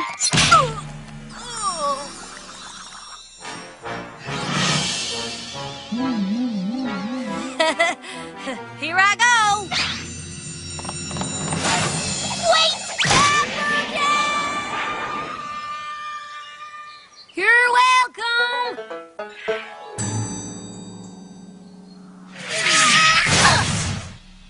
Can I help you? I think some pony else needs your help.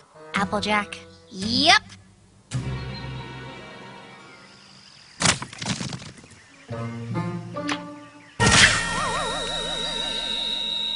Applejack, can we talk?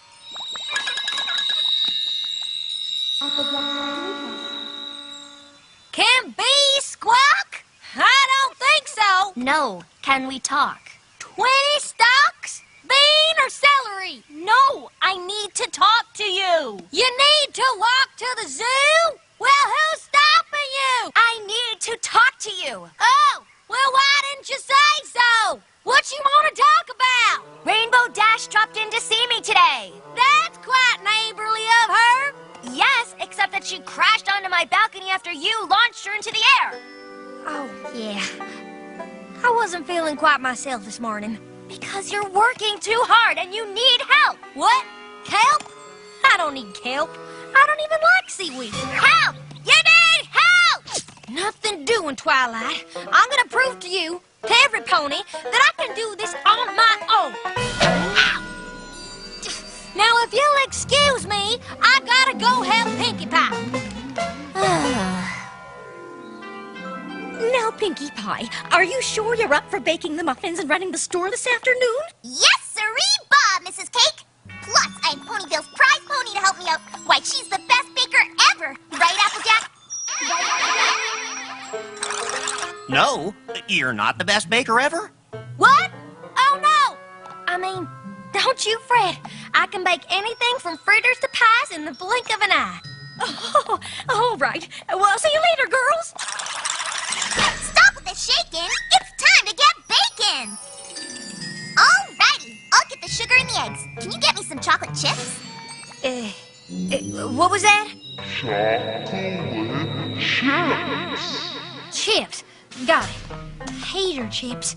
All salty and dry. Okie dokie. What next? Baking soda. Soda. Perfect. That'll get the tater chips nice and wet. Now what? A cup of flour. A cup of sour? Well, lemons are sure sour. 1 cup of sour coming up. Anything else, Pinky? One last thing. Wheat germ. Wheat worms? Oh, that must be fancy talk for earthworms. Now that's gonna be delicious. If you say so. Free muffin sample spectacular! Ooh, they look so fluffy. Yeah, muffin spectacles. Get them while they're hot. We came as soon as we heard. Thank you, Twilight. We need all the help we can get. Oh no, what happened? It was a mishap with some of the baked goods. No, not baked goods. Baked bads. Applejack.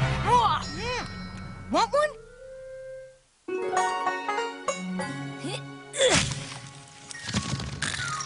What? Huh?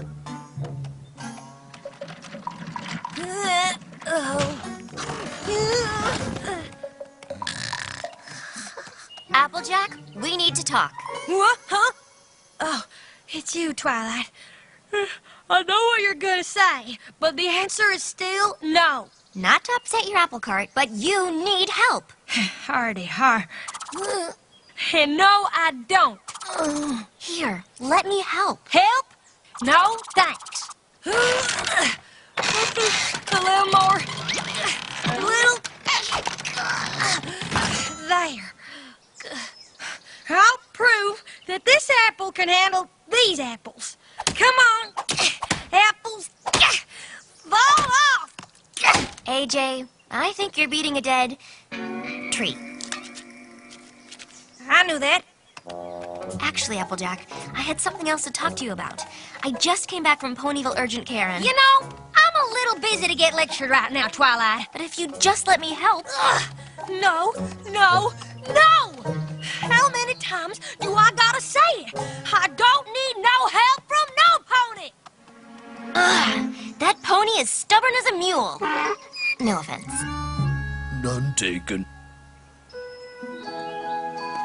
Oh, Applejack, thank you so much for offering your herding skills for the annual rabbit roundup. Why are we doing this? Well, lots of new baby bunnies have been born, so it's my job to get a count of all the new families. Fine. Can we just get on with it? Certainly, but remember, these are bunnies we're dealing with, not cows. They're a timid bunch and need to be treated gently. I do not need any direction on corralling critters. Right, Winona? Okay, you little bunnies. I need you to all gather here in the middle. That's right. Let's go, bunnies. In the center. Hop to it.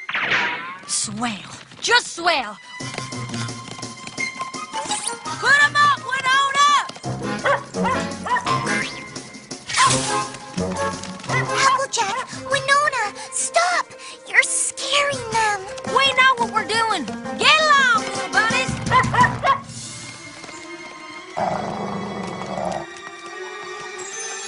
Oh, no.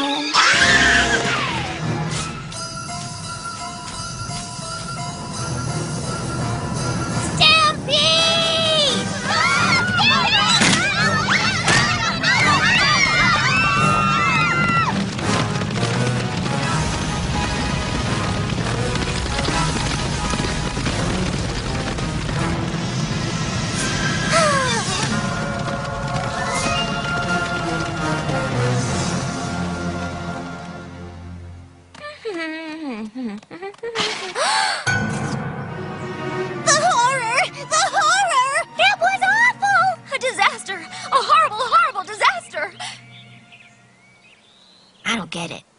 Our gardens destroyed. Every last flower devoured. By them. Oh my. Oh, please stop, little bunnies. Oh, no. Please, let's go home. No. Oh my goodness. All right. Enough is enough. Must keep bucking. Just a few more. Must finish harvesting. All right, Applejack. Your apple bucking hasn't just caused you problems. It's overpropelled Pegasus, practically poisoned plenty of ponies, and terrorized bushels of brand new bouncing baby bunnies. I don't care what you say, you need help. No, I don't. Look, I did it. I harvested the entire sweet apple acres without your help. How'd you like them apples? How do you like them apples? Well, apple, picking in the bonus, Applejack? Applejack! Huh? Oh, good. You're okay. Now, Applejack, I completely respect the Apple family ways. You're always there to help any pony in need, so maybe you can put a little of your stubborn pride aside and allow your friends to help you. Okay, Twilight. I am not taking no for an answer. What? Yes, Twilight. Yes, please. I could really use your help. Dear Princess Celestia, my friend Applejack is the best friend a pony could ever have, and she's always there to help any pony. The only trouble is, when she needs help, she finds it hard to accept it. So while friendship is about giving of ourselves to friends, it's also about accepting what our friends have to offer. Your faithful student, Twilight Sparkle. How about y'all take a little break? I got some fine apple juice waiting for you. Girls, I can't thank you enough for this help. I was acting a bit stubborn. A bit? Okay, a mite stubborn.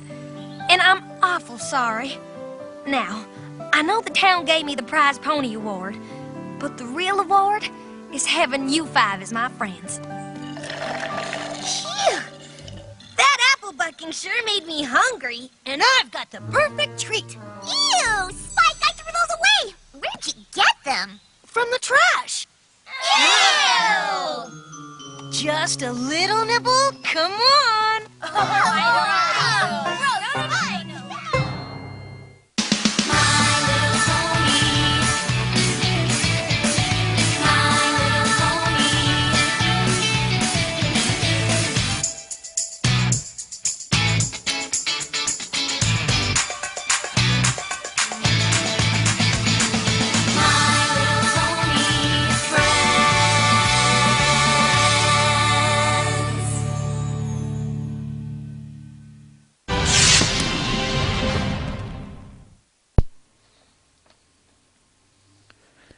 Ladies and gentlemen, Applebuck season. Now, yeah, I do apologize for that little hiccup we had. Just another thing I got to do then, but that's not going to be a problem in terms of getting the episode up. Anyway, let's get Tox back on the line. Tox, you there? Yeah, I'm here. Yep. Perfect. So, for everyone, you included Tox. Initial thoughts? It's still one of the more underrated episodes, I still think. I still think a lot of people keep forgetting about it. That's actually a good point. I've never heard anyone say anything about it like that before, to be quite honest. People are either usually, they either really love this episode or they, just like it. There's nothing big to it, but it's certainly on their list of favorites. That's what I'm saying. I've never heard it been called underrated. It has been, because I think a lot of people keep forgetting about it. Well, given how many episodes we have now, I guess that's understandable in some ways. Well, then how old it is, because it came out in 2010, I believe. Has it really been that long? Mm-hmm. Remember, it was the 4th episode ever. It's an old episode, that's the thing. So it's been a long time since that, since the episode aired. I'm actually looking it up right now. I'm actually curious to see when the heck that episode aired. MLP seasons episodes. Why not? Okay, let's see here. That one came out way back in November 5th, 2010. Really, that So long yeah, ago? almost 3 years. Yeah, almost 3 years ago. I'm reading the chat here. Yeah, I do have to defend your point, Matt the Shadow Man, because I do have to disagree with you in terms of AJ acting out of character here. But if you have a point to make, I kindly ask you to make it. Well, she is out of character just because of how old it was too. I wouldn't even say that. I would say that she's perfectly in character. Her biggest flaw when it comes to AJ is her arrogancy. Well, and we've seen that. And that's what this episode is out to not only show, but to I guess, for lack of better terms, critique on. It works like this. All throughout the entire episode, her arrogancy keeps getting in the way of things. We see, she wants to do the job because, she can. All leads back to pride here, folks. Her pride says, I can harvest all these apples, corral all of these cows, propel a rainbow dash, herd the bunnies, and bake muffins, all by doing it within a week or so. No, yeah. It's exactly that. It's a pride issue. But the problem is of course, she fails and fails and fails terribly until the point where she is broken. She breaks and she admits to Twilight, please help me. Well, it's after all the stuff that she did that was bad. That's the thing. Which, again, I still think it's a long forgotten episode because not many people keep bringing it up. It's the same thing with, they seem to refer to Ticketmaster, which is on even more, it was even older than that. They refer to that one rather than this one because it's such a, I still think it's underrated because it's like not many people take for granted just how much was developed in that episode. Which one, Applebuck or Ticket? No, Applebuck, because you saw that was the first episode where you actually had character development of a single character. Mm-hmm. And some of the most major of it in particular. Ticketmaster, that really just kind of set things up. And by the way, I'm really happy that we're doing these, doing an old episode here. It's, we never did all the episodes down here on Brony State, so I just want to say this is kind of fun doing an earlier episode. But where was I? Yeah, Ticketmaster was just a plot-centered episode. This one was more of a character-centered episode. Blah, blah. Well, and but it was the first one of its kind too, because we didn't see that happen with the rest of the main six. That happened later in the season, but Ticketmaster one was just all four going after one character. It was more not really any character development. You saw bits and pieces of what stuff that he did. But it was more like with Applebuck, it was focusing primarily on one character. So what do, sadly, that's, AJ's the big focus here of this whole episode, and that's about all I really have for show notes. I could, of course, go into the pointless trivia, but what do you guys have to say about the stuff? Both you and maybe there's something I missed is what I'm asking, folks. Yeah, I'm going to see what the chat says. Okay.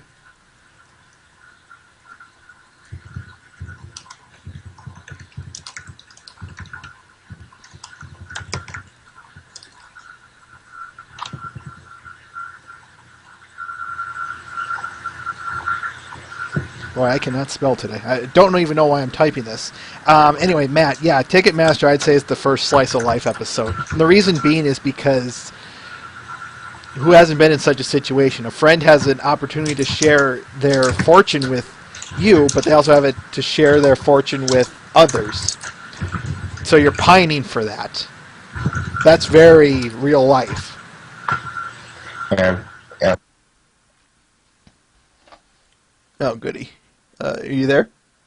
Oh, yep, I'm here. Okay. That's what yeah, someone's yelling for. But yeah, no, it's but no, that's the thing that I'm curious about. because again, it was the first slice of life thing. But again, there's a lot of, again, it just boils down to, again, I've always said that if you were to name like top episodes, this one would probably get obscured because it's so old and it's very long forgotten just because of how old it was, in my opinion. Because and people remember like the Sonic Rainbow one, the Pink Field Party one, but again, those were 23 episodes more than that one, and they had a much more memorable storyline to it. I've always said this episode is one of the most underrated, like how I've always said, how I classify an underrated episode is like, if you were to randomly pick an episode of, if you were to ask someone to pick, okay, just give me 5 random episodes, you would want to pick the most obvious ones, for example. But I would also go with the fact that in season 1, for example, which ones are they going to pick as the ones that people want to see the most? The Gala one, Feeling at Party one, the Sonic Rainbow one, and you got a bunch of different other ones that are in there that people would more likely choose over that one. What about the jokes? Matt the Shadow Man made a good point of bringing those up. What do you have to say about the jokes in this episode, everyone? I feel like it's actually good. I mean, it shows the first hint of writing that they threw in. I mean, again, this is before the fandom even began. So all these jokes were still more subtle, geared for what their audience was intended for. Which I think is a good mark on their behalf. They didn't throw these more adult or silly or slapstick type, and they didn't throw these this jokes in, say, season 2 when the fandom really did take off and or at least was known. You make a good point, Tox, that this was in from day one. Well, that, and also, again, not many people, again, like, I've always come back to this, because, again, if you're trying to ask me which is, like, the top 3 episodes, or top 5 of season 1, you won't mention this one. It's just like the scene, I can actually put a good point to this one? Look at season 2 and look at the Super Sighted Squeezy episode. How many times have you ever, and when you think of episodes, when was the last time you theoretically have watched that episode? And you realize just how good of an episode that was, both writing and suspense near the end, and just everything else that went with it. Like, you didn't know how the heck it was going to end until the very last second. That's a good point. But, of course, yeah, no one mentions it. Well, until we get there, but that's another story. Yeah. But I just threw that one out as an example, because that one was packed in the middle of the season, and not many people realized what that one was about. As far as just, it was such a good episode that season 2 has so many good episodes in it that it got overlooked quickly. It's the same thing with season 1. Season 1 had a fantastic, great episode core after that one. That one started just getting left behind. I actually can't wait till we get to that episode, Super Speedy, because I have a lot of good things to say about that episode. Well, again, that's an episode I could easily break down point by point and say everything about it that is like perfect with it. In my opinion, it is one of the best episodes that they have ever written. Because, again, it has to do with keeping the audience in suspense the entire time and not forgetting, I try to figure out how to word this. It's like, basically, you're trying to keep the audience in suspense the entire time, but also you don't really know the outcome. It's the same with this one, with the Applebuck season 1. You really didn't know how the heck it was going to end. Something I do like about the ending is the fact that it ended the way it did.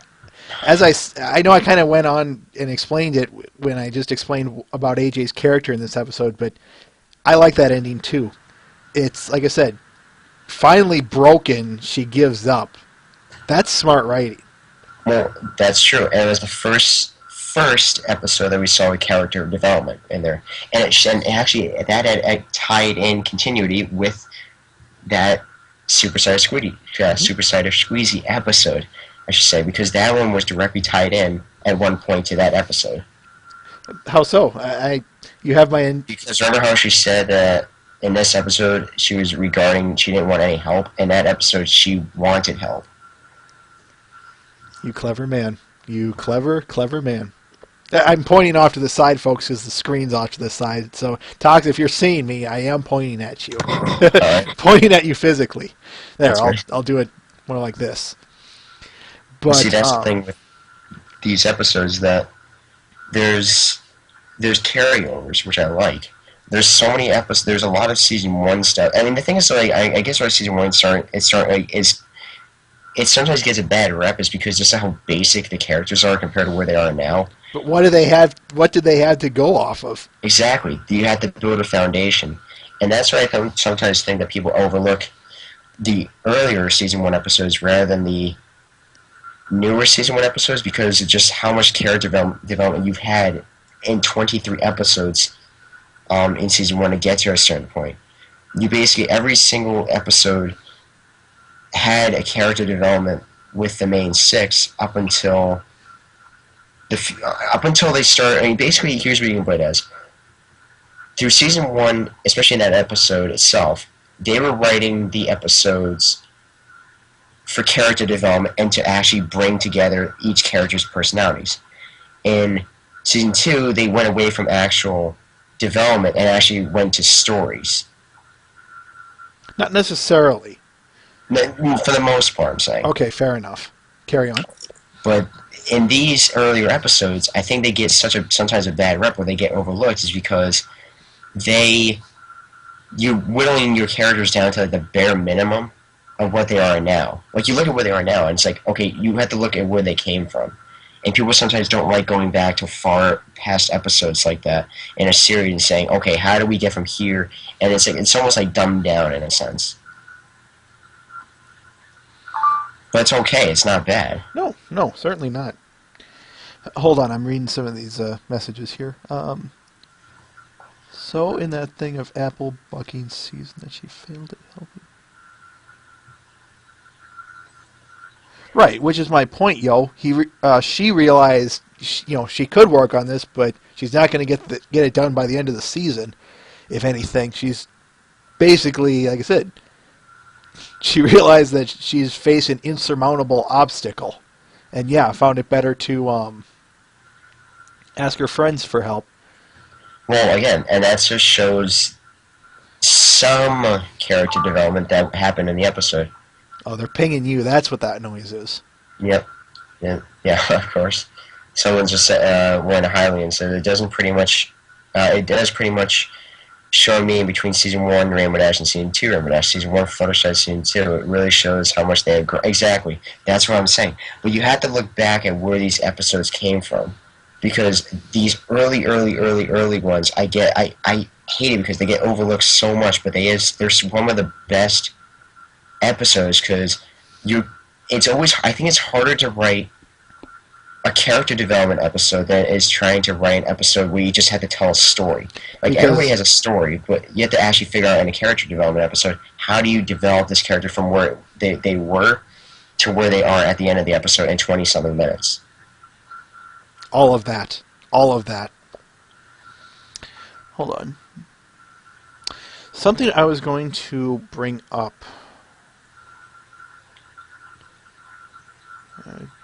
I guess I don't remember. Oh, now I do. A lot of people have been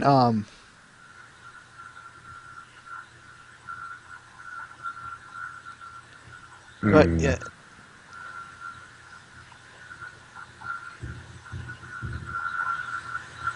Oh, definitely, Matt the Shadow Man. Definitely. One of the things that I've always done when it comes to these episodes that we do is point out some continuity. For instance, I could even do it in season 1 for crying out loud. Well, let's do something easy here. Episode 14 had to happen before episode 26. But that's easy. If I wanted to go something a little bit more difficult, where would I start?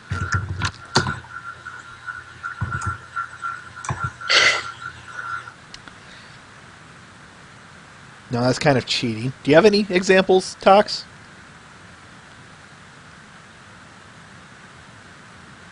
Hold on, we're going to get some issues here, folks.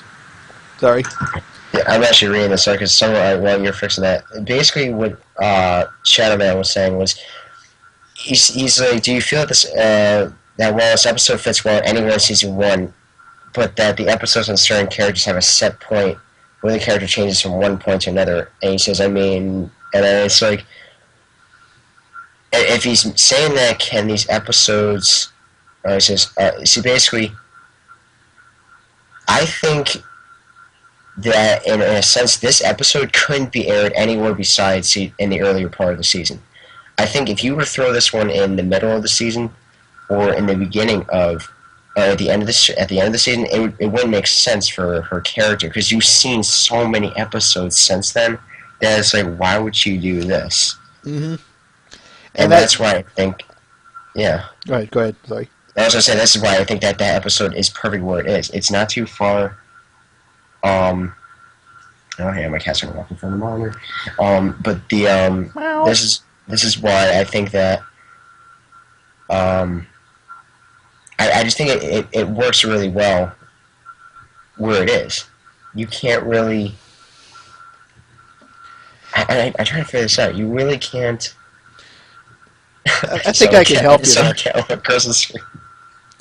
I know someone can't walk across the screen in the chat. Oh my god, this one. Does anyone else get a sense of innocence in this episode?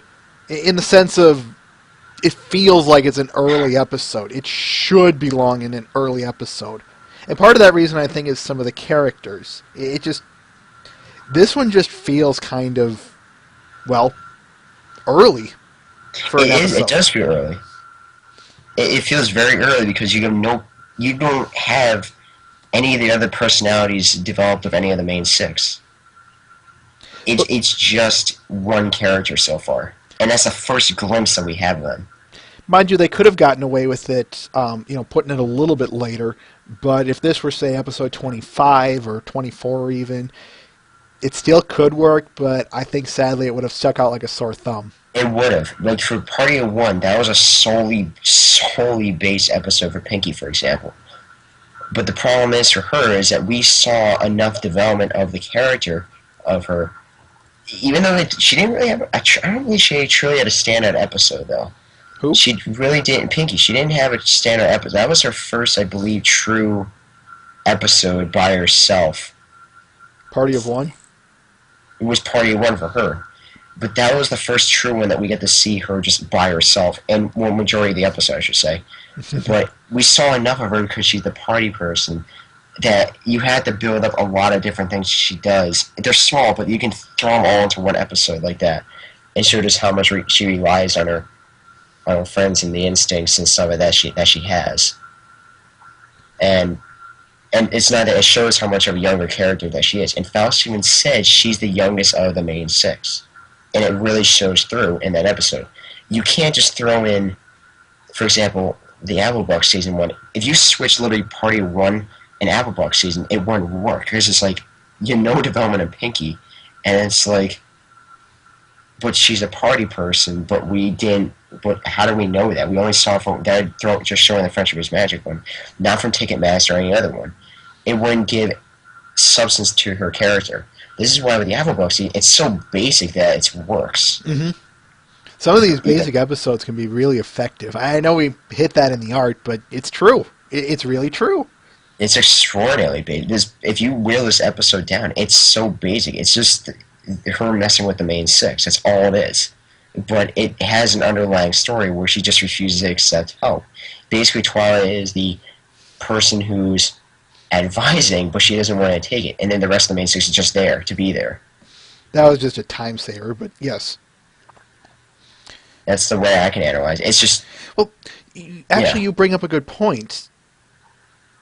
No, she was there. Never mind. But, yeah, you do bring up a slightly good point of everyone being there. They're just there to be there. Twilight's the only one that's trying to say, hey, you got to do this. But it's Applejack who's the center of the story around. It means that if you look at, for example, oh god, what was the one? I actually have the episode list right now.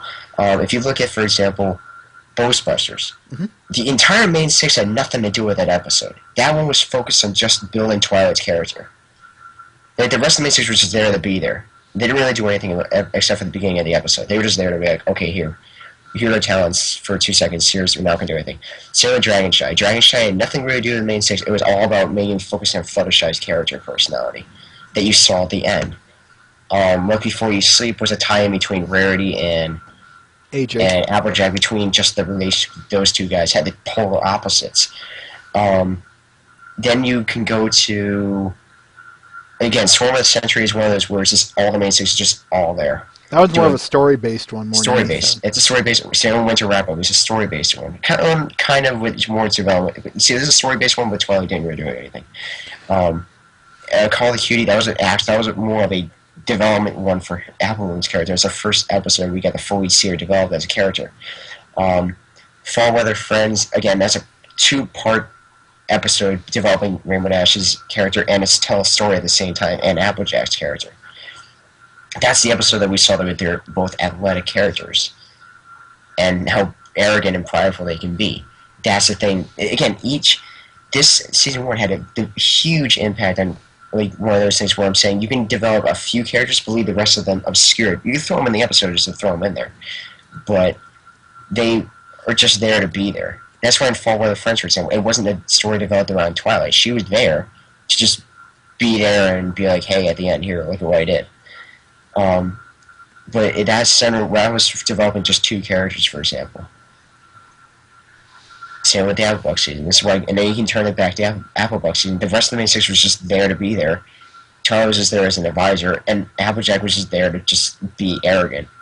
That's not necessarily a bad thing, though, to have the main 6 there, but have them not be serve little to no purpose to anything. You know, again, look at Dragonshy. They're all there. Some of it, I've always said, it takes a means of making sense. If you were to eliminate all the non-essential characters from Dragonshy, you would only be left with the Dragon, And Twilight, Fluttershy, and Rainbow Dash. But answer me this: from a logical perspective, why would they not take the other 2 ponies, or the other 3 ponies? I'm sorry. Why would they not take them there on their trip? Well, yeah, exactly. Again, sometimes logic, sometimes some other logic will override another. It's a weird thing. I know where you're going with it, though. See, again, I don't really overly analyze these episodes so much, but it's just stuff that if I really need to bring it out, I'm like, I'm going to bring it out. It's just the way, I mean, I don't overly think these episodes. It's just more like they're obvious in a sense. It's not, you don't have to overly think everything in the episodes. It's more just like, sometimes the bare bones is the bare bones. Spinning right there. It's like obvious. And that's the thing. I take a look at my show notes for this episode, for crying out loud. These are some of the shortest show notes I've had in a long time. Mm-hmm. But that's okay. I don't have to spend an hour on review, because on again, a review. Thank you. The thing is, though, with that episode, for example, it's such a very I wouldn't say it's a great episode. It's a very good episode, but it's extraordinarily underrated because a lot of people forget it, that one. Because when you start forgetting episodes, I always put that's underrated. Then you say it's an underrated. If you overlook saying these other episodes were better, but they were just the same thing, then it's like, okay, we got an underrated episode here, where people were just forgetting just how good it was. I agree. Yeah, sure, it's basic, but it's like, again, from a storytelling standpoint for just one character, it works. Like, again, it's like with animes and stuff. I watch enough animes, like, you're not going to jump into a story like that. It's going to take 5 to 6 episodes. You have to develop the characters. You can maybe throw one where they're all there just to be there and do one story one, but after that, it's not there's nothing, in a sense. Make me give a hoot about these characters. Why should I watch your show? And that's the mark of this, and other good shows out there, is to make me give a hoot about your show. Uh-huh. That's what I'm trying to say. Now, something I've been seeing a lot of in the chat here, a lot of you guys saying, this was one of your first episodes. This was one of your, this was your very first episode. Where does this episode fall in your guys' timeline? Fourth. Fourth. I started. I never started in between. I was like, Whenever I watch a show, I don't start from the middle ground because I like to see how stuff develops. I agree. This is my 4th episode too. Started episode 1, then 2, then 3, then 4, and so on and so forth. I know you guys are going to be typing in your stuff here, but I do kind of just want to set this up for the next question. And so go ahead and carry on typing. Yes, let's talk about the little scene with Derpy in here. Derpy's little scene, you could call it. Little but profound. Oh yes, yes. It was so minor, but it's set up so much stuff. You literally can't even get to how much that little scene actually set up for the rest of the fandom. Uh-huh. Howdy, Flutter Medic. I know Twilight is Magic said this was his first episode, or at least the first episode that sealed the deal for why he liked this show. A lot of people are saying, or I got one saying it was the 4th. Yo says it's the 4th. Mr. Benz, it's the 4th. Matt the Shadowman, it's the 6th. Oh, yeah. Okay, I think that's about all anyone is... Okay, so yeah, let's talk about the little scene, Derpy's little scene, shall we? I know we kind of just already grazed over it, Tox and me, but for those of you wondering, yeah, what do you have to say about it, Tox, the whole muffin thing? I don't even know how much I can really go into it, because it just says that whole thing created a whole, firestorm. Again, it didn't happen right away, but that one scene set up Derpy's character, for where she is now. Over 3 years down the road, everybody says she likes muffins. I think she likes muffins, so who cares? Fandom ahoy!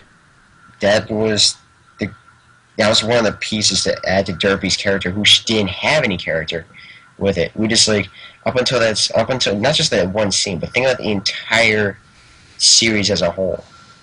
You can look at it and say, you know what, that one scene develops so much of her character. Okay, she likes muffins. You can build on just that one idea, she likes muffins. Okay, and then you can do a ton of stuff off that. Sadly, do you think it's been done to death, though, the whole muffin thing? I went off for a sec, folks. No way. That whole muffin thing is... No, in a sense, it's still fresh and it's fun, because if you take away that character away, if you take that element away from Derpy, then what is she then? Well, she's still a canon pony, and I do have to kind of disagree. In a sense, I do feel that the whole muffin thing has been done to death. It falls under, we get it. She has, but again, you have to look at it. It's the only thing to... It's so crucial to her character, you can't really... If you remove it, then you got nothing. Not necessarily. In the sense of, you can... Look at some of the... Well, no, that he used that. Well, you can look at... You can see art. You can see artistry that, a muffin doesn't have to be painted or put in a scene with Derpy all the time.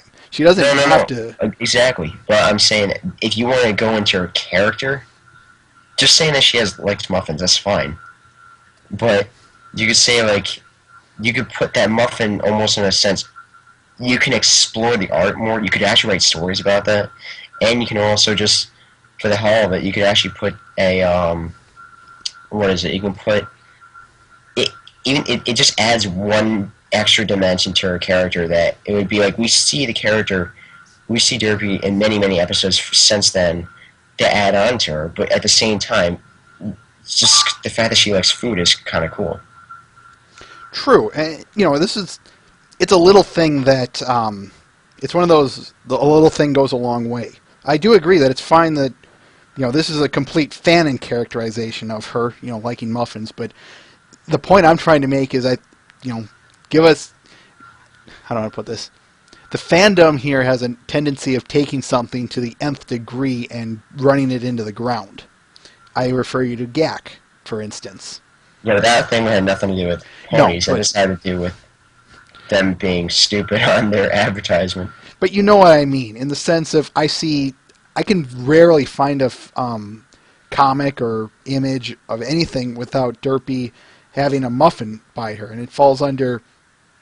You can expand her, folks. You don't have to be. You don't have to copy. You know, we get it. Derpy likes muffins. Oh yeah, no, I get that. But at the same time, though, couldn't she like something else? Well, I know, but that one little element is like, it almost doesn't get old because it's still fresh, and that's the only thing you have to develop Derpy's character off of. Because it's not like with you referencing the gag thing. The gag thing is more just like a thing that the fandom just got really stupid with, in a sense. It's gag. Oh god, okay.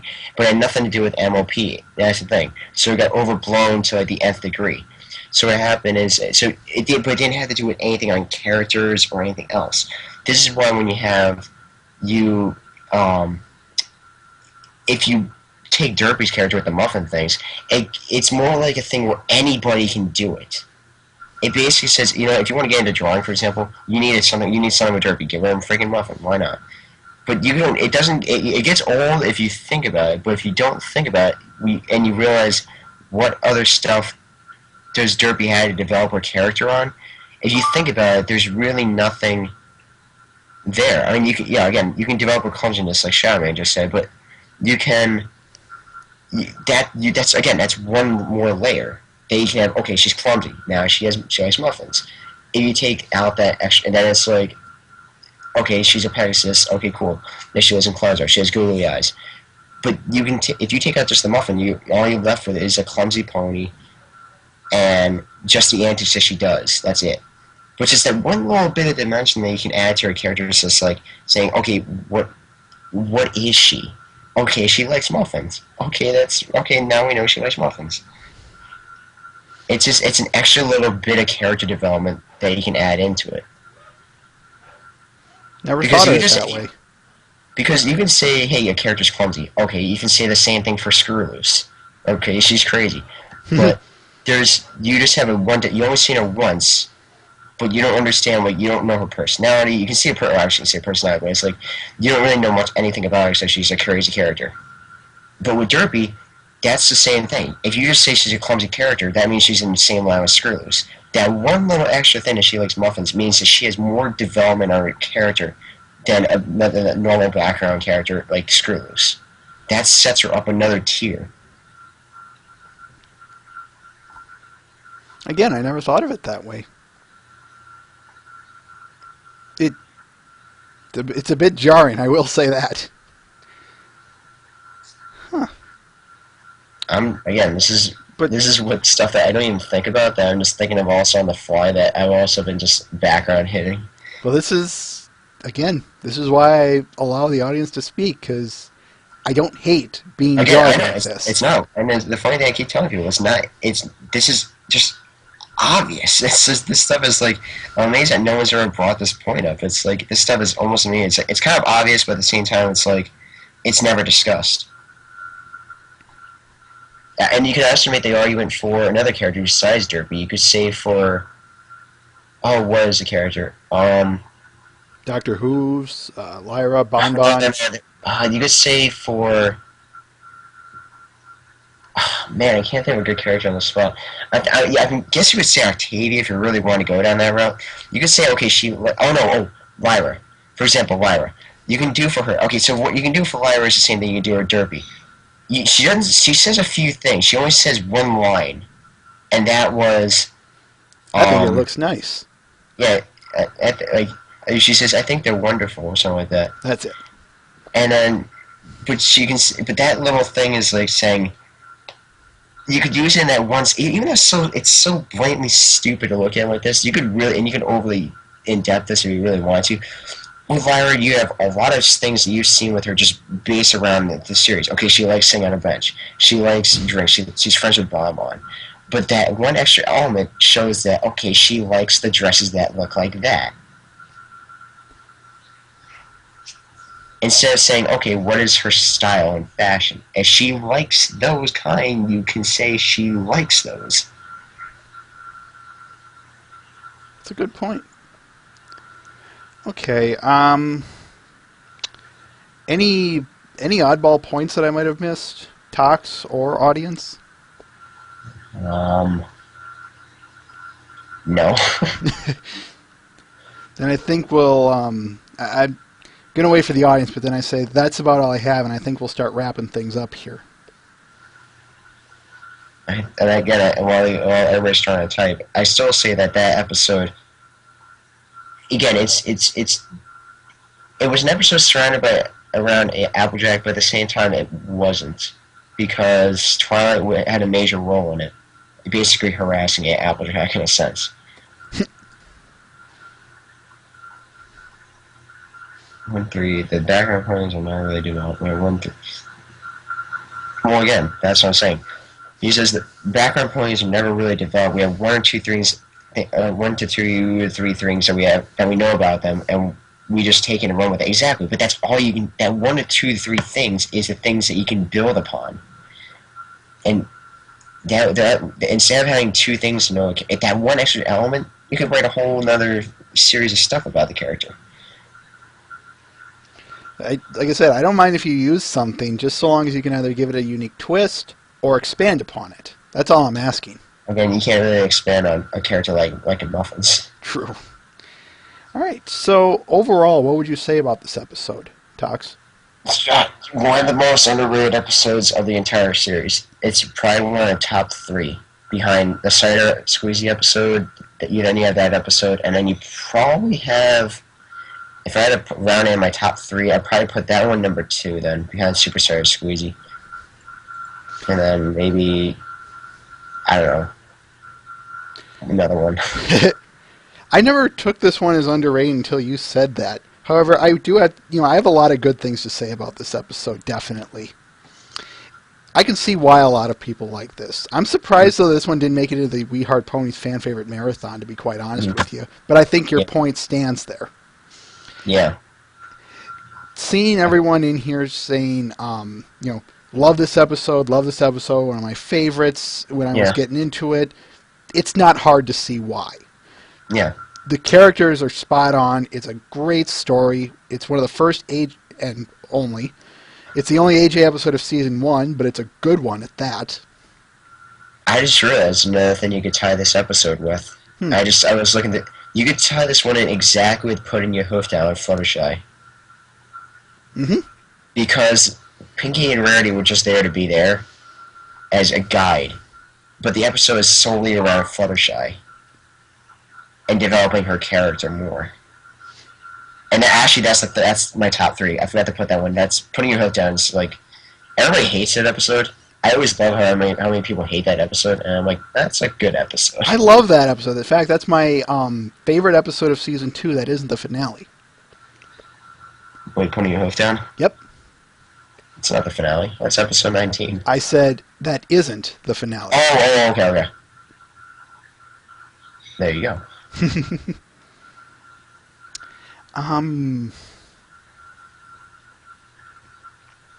Hit all my points. Yeah, I said, great episode. Very best. Well, it's not hard to see why Twilight is magic. I was looking at what Shadow Man was saying. I'm not saying this is my top 3 overall. I'm saying as far as underrated episodes, it's in my top 3. Overlooked ones. Big difference between the two. But yeah. All right. If you want my top episodes, I'll say that for another day. All right. That's all I have. Tox, do you have anything left to say? Generally? I'm good. Okay. All I know is I gotta get back to drawing. Audience, do you have any last things to say? Because we'll wrap this up here.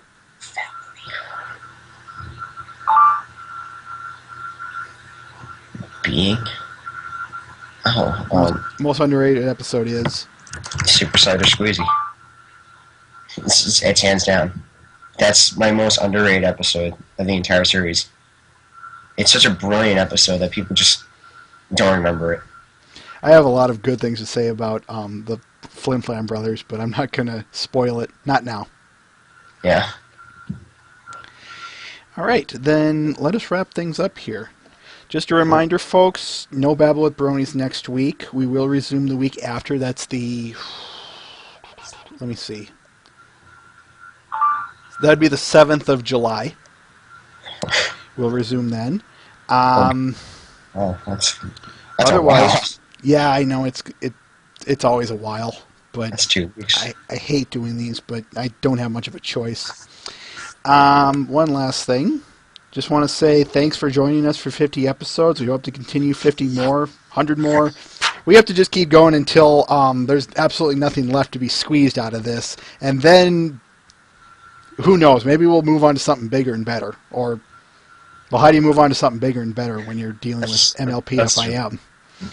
But that's another argument for another day. Yeah. However, that's something, for another day. But I mean, I just realized I had something on my bed that I was like, I don't want to have that on my bed. That's it's one of my giant posters that I saw in Francis. Nice. Did you want to? I think I showed you it though. I think you did. Want to go ahead and do it anyway?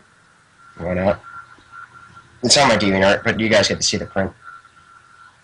Ooh, that one. Yes. It's that one. His Wereluna, folks. My Wereluna one. That's a small print. Still? It's pretty badass. But I have to make sure I don't put that on the bed because I know my cats are going to jump on the bed. Oh. And for Babble with Bronies, I'm Everlasting Joy. My coworkers, Mr. Ben and Twilight is Magic. I also want to give a very special thank you to our co-host here, folks, Toxic Mario. Any last words? I was just looking at the chat saying, "Oh my god, they're spelling it."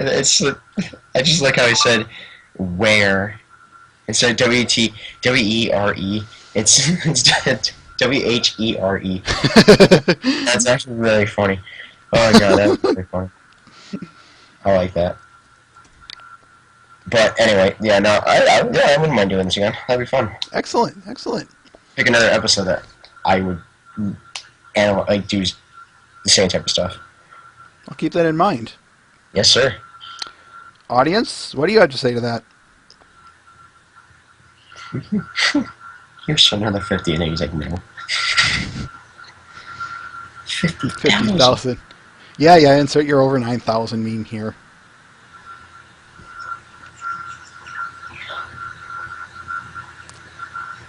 And I actually finished my iced tea. All right. Then with that, folks, I should have the video up in due time. I'm going to have to put it together with some video editing, splice the two films together. But until then, hope to get it up by tomorrow. And in the meantime, farewell. Yep.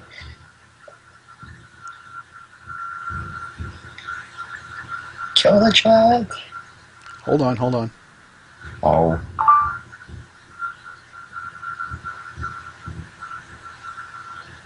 There's a 20-second delay in between the two.